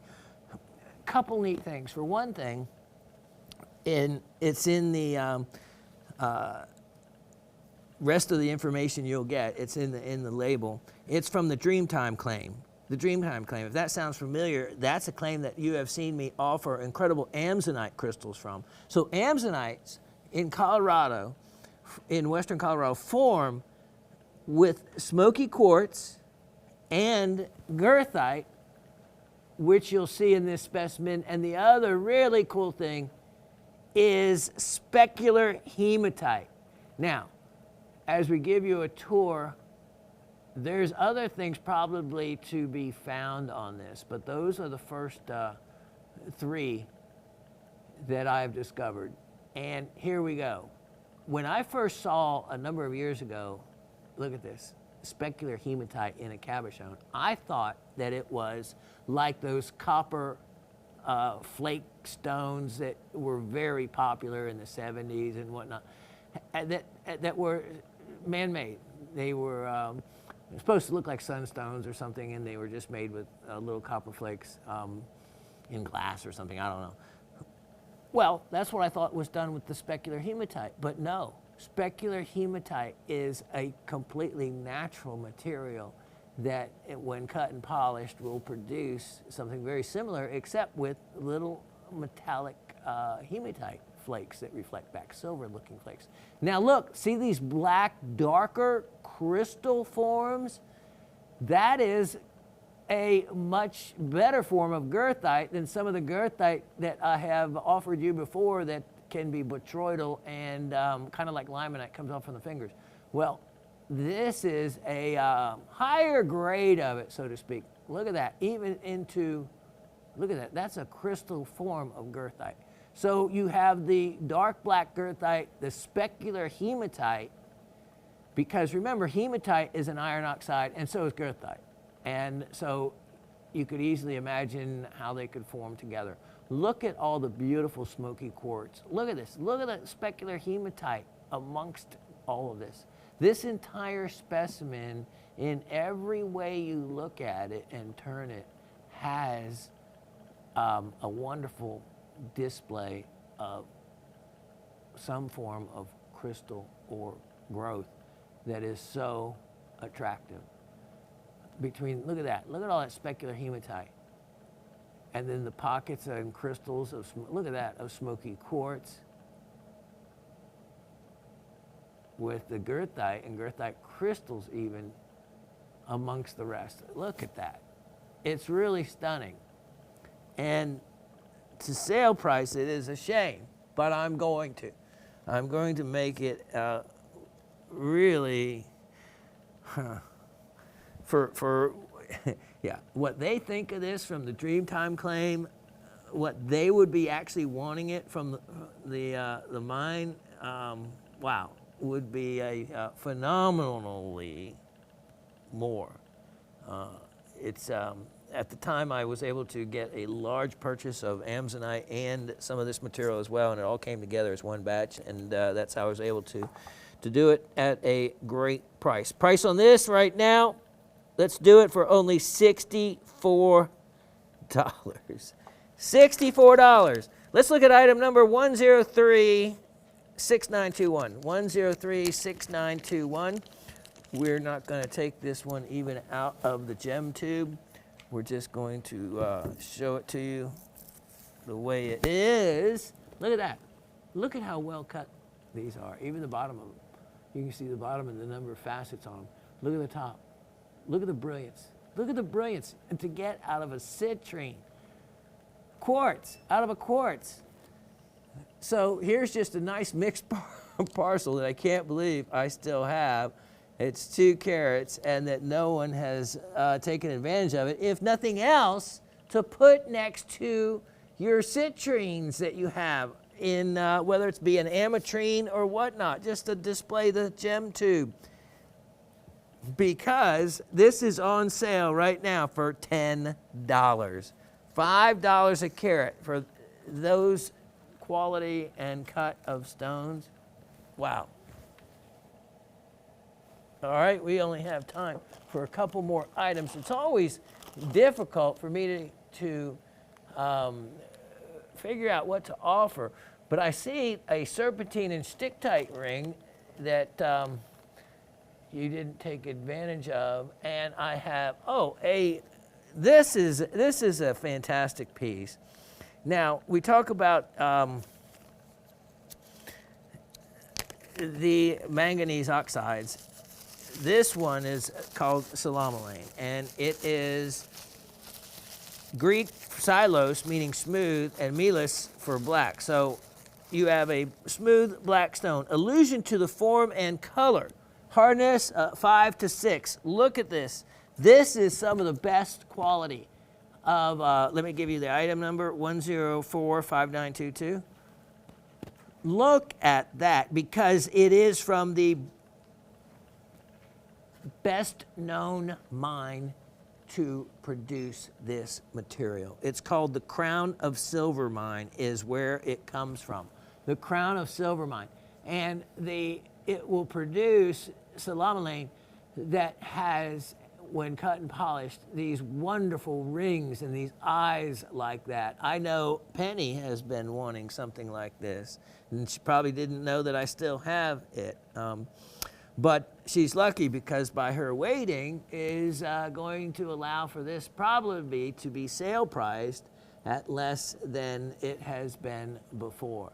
So it'll be a lucky opportunity. Look at that nice sterling silver bale. Solid back. Look at that. Solid back on that. Crown of Silver Mine. The most desirable place you would want one from. And how about this opportunity then? I can't believe I'm going to say this, but I'm going to, because the price of silver now and the amount of labor and everything on this, but you know what? I want to move it. Let's sell it for $38. $38 on that. Let me write that down, because I'm not going to believe it myself. Only $38. Sterling silver, Crown of Silver Mine, salamalane. What a deal. And that is for certain. Okay, the next opportunity, we only have time. Let me show you. Let's look at, real quick, 1002421. 1002421. We're just going to show this right through the bag. And look at this, a parcel of somewhat of emeralds. You could call it beryl.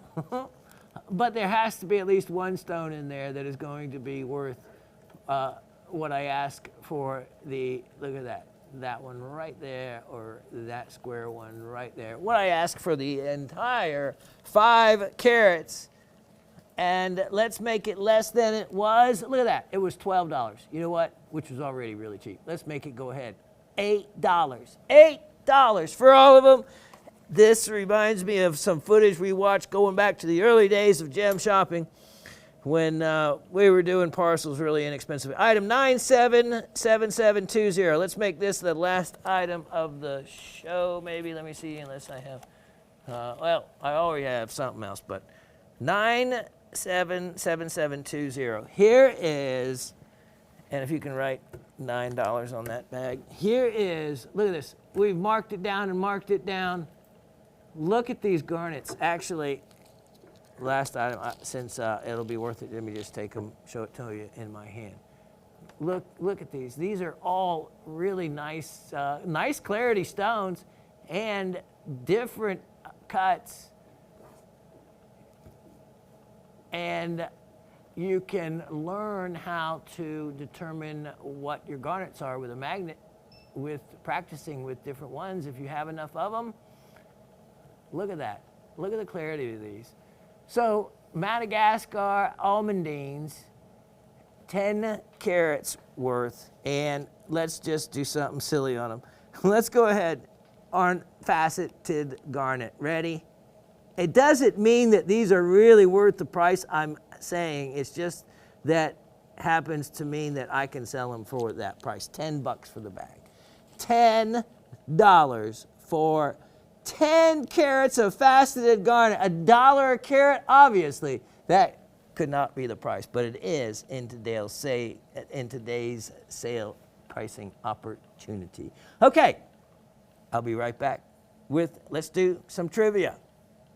It's that time. For those of you just joining us, at the end of every show, we do a trivia contest where we ask a couple questions or some other various form of a question. In this case today, it's going to be asked 2 questions relating to the show in some way or of something that might have related to something past. Depends on how hard I want to make it. And in today's questions, I think they're pretty easy.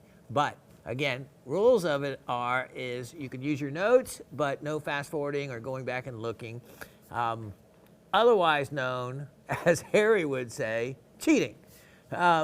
Which was quite funny in his honesty to that approach. But before that, I want to show you, because I meant to show you earlier, you know, if the Raven would just make an appearance every now and again, I wouldn't have to tell her to strip during the show or at the end of the show.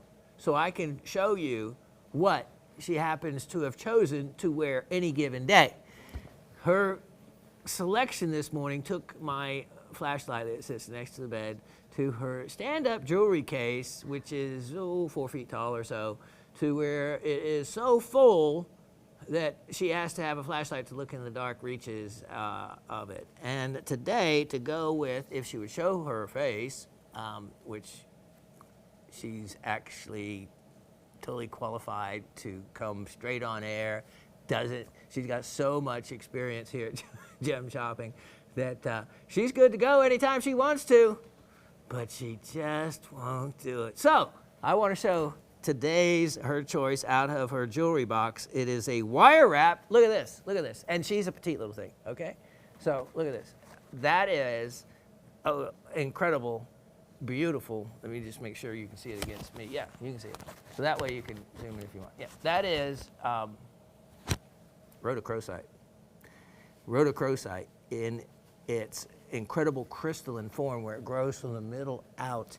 And in this case, hers actually has some pyrite associated with it and is wire wrapped.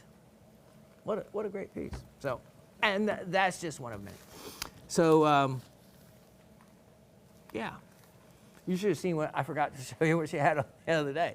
I won't even go into it. Maybe she'll wear it again for you. But it could be something different probably every day. And she doesn't even show her nice jewelry. That's her silver jewelry that she just loves to have fun with, which she prefers her silver jewelry. But of course, I think some of you have seen her, museum quality 14 karat star sapphire of a clarity that is like none you've ever seen. Beautiful, beautiful color, light color change, pink to a cream sometimes. So incredible piece that her grandfather had passed down to her. And some others that we'll just show you later on that she will wear, next to, her $50,000 star sapphire ring next to her $25 silver ring.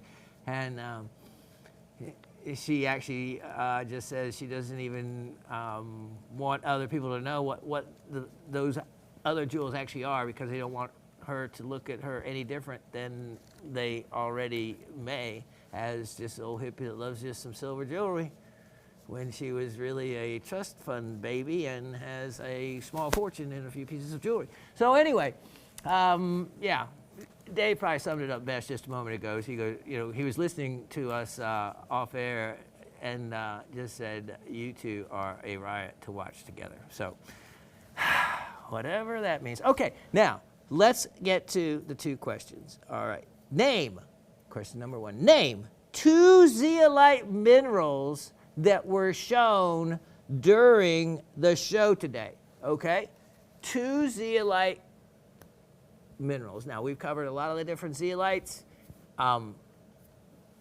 That's all I'm going to say.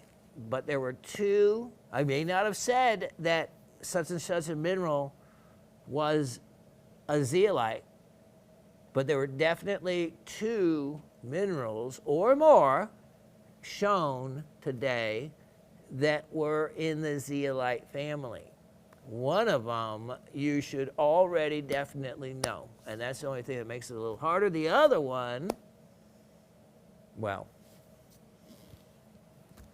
you have to earn your trivia gift somehow. So there you go, question number 1. Question number 2, what mineral did I feature that has polymorphs of sillimanite and andalusite? There's your easy question. What mineral did I feature that has polymorphs of sillimanite and andalusite? A polymorph is another mineral that has the same chemical formula but has a different crystalline structure. There's a lot of different other minerals that have polymorphs like that, and this is one that does as well. So there's your 2 questions. Good luck to everybody. And let's see. So yeah, remember, show next week, Monday. The following week, it will be Tuesday. The show will come up for you on Tuesday. So just know that hopefully I'll be well and strong, and it won't be for anything but a scheduling change for the reason, and that will be it. So you already know in advance. Okay, so hope everybody is going to start enjoying spring. Get out and get in the sunshine, because remember, that was the other deficiency I had, because I haven't been able to get out and prospect and get in the sunshine. So actually, when I talked to my dad the other day on the phone, I sat on the front porch steps and got nature's vitamin D, which is the best way, the sunshine drug. The best way to actually get sunshine is, get vitamin D is through sitting in the sun. And yeah, so having had long haul COVID really has kept me inside for, long enough to make me deficient in vitamin D. So, went to the doctor, found out all kinds of things. So we're working on it. And I got many other doctors to go to as well. So keep on me about it. And I'm going to keep going to the doctors. It looks like what a great time of one's life it is to be 61.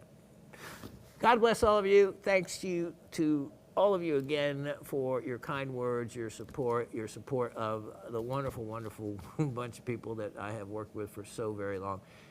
We all very much appreciate it, and all the kind things that you have to say, or we accept unkind things as well if they're justified. So yeah, we can take it all. God bless all of you, and I will see you next Monday. Cheers.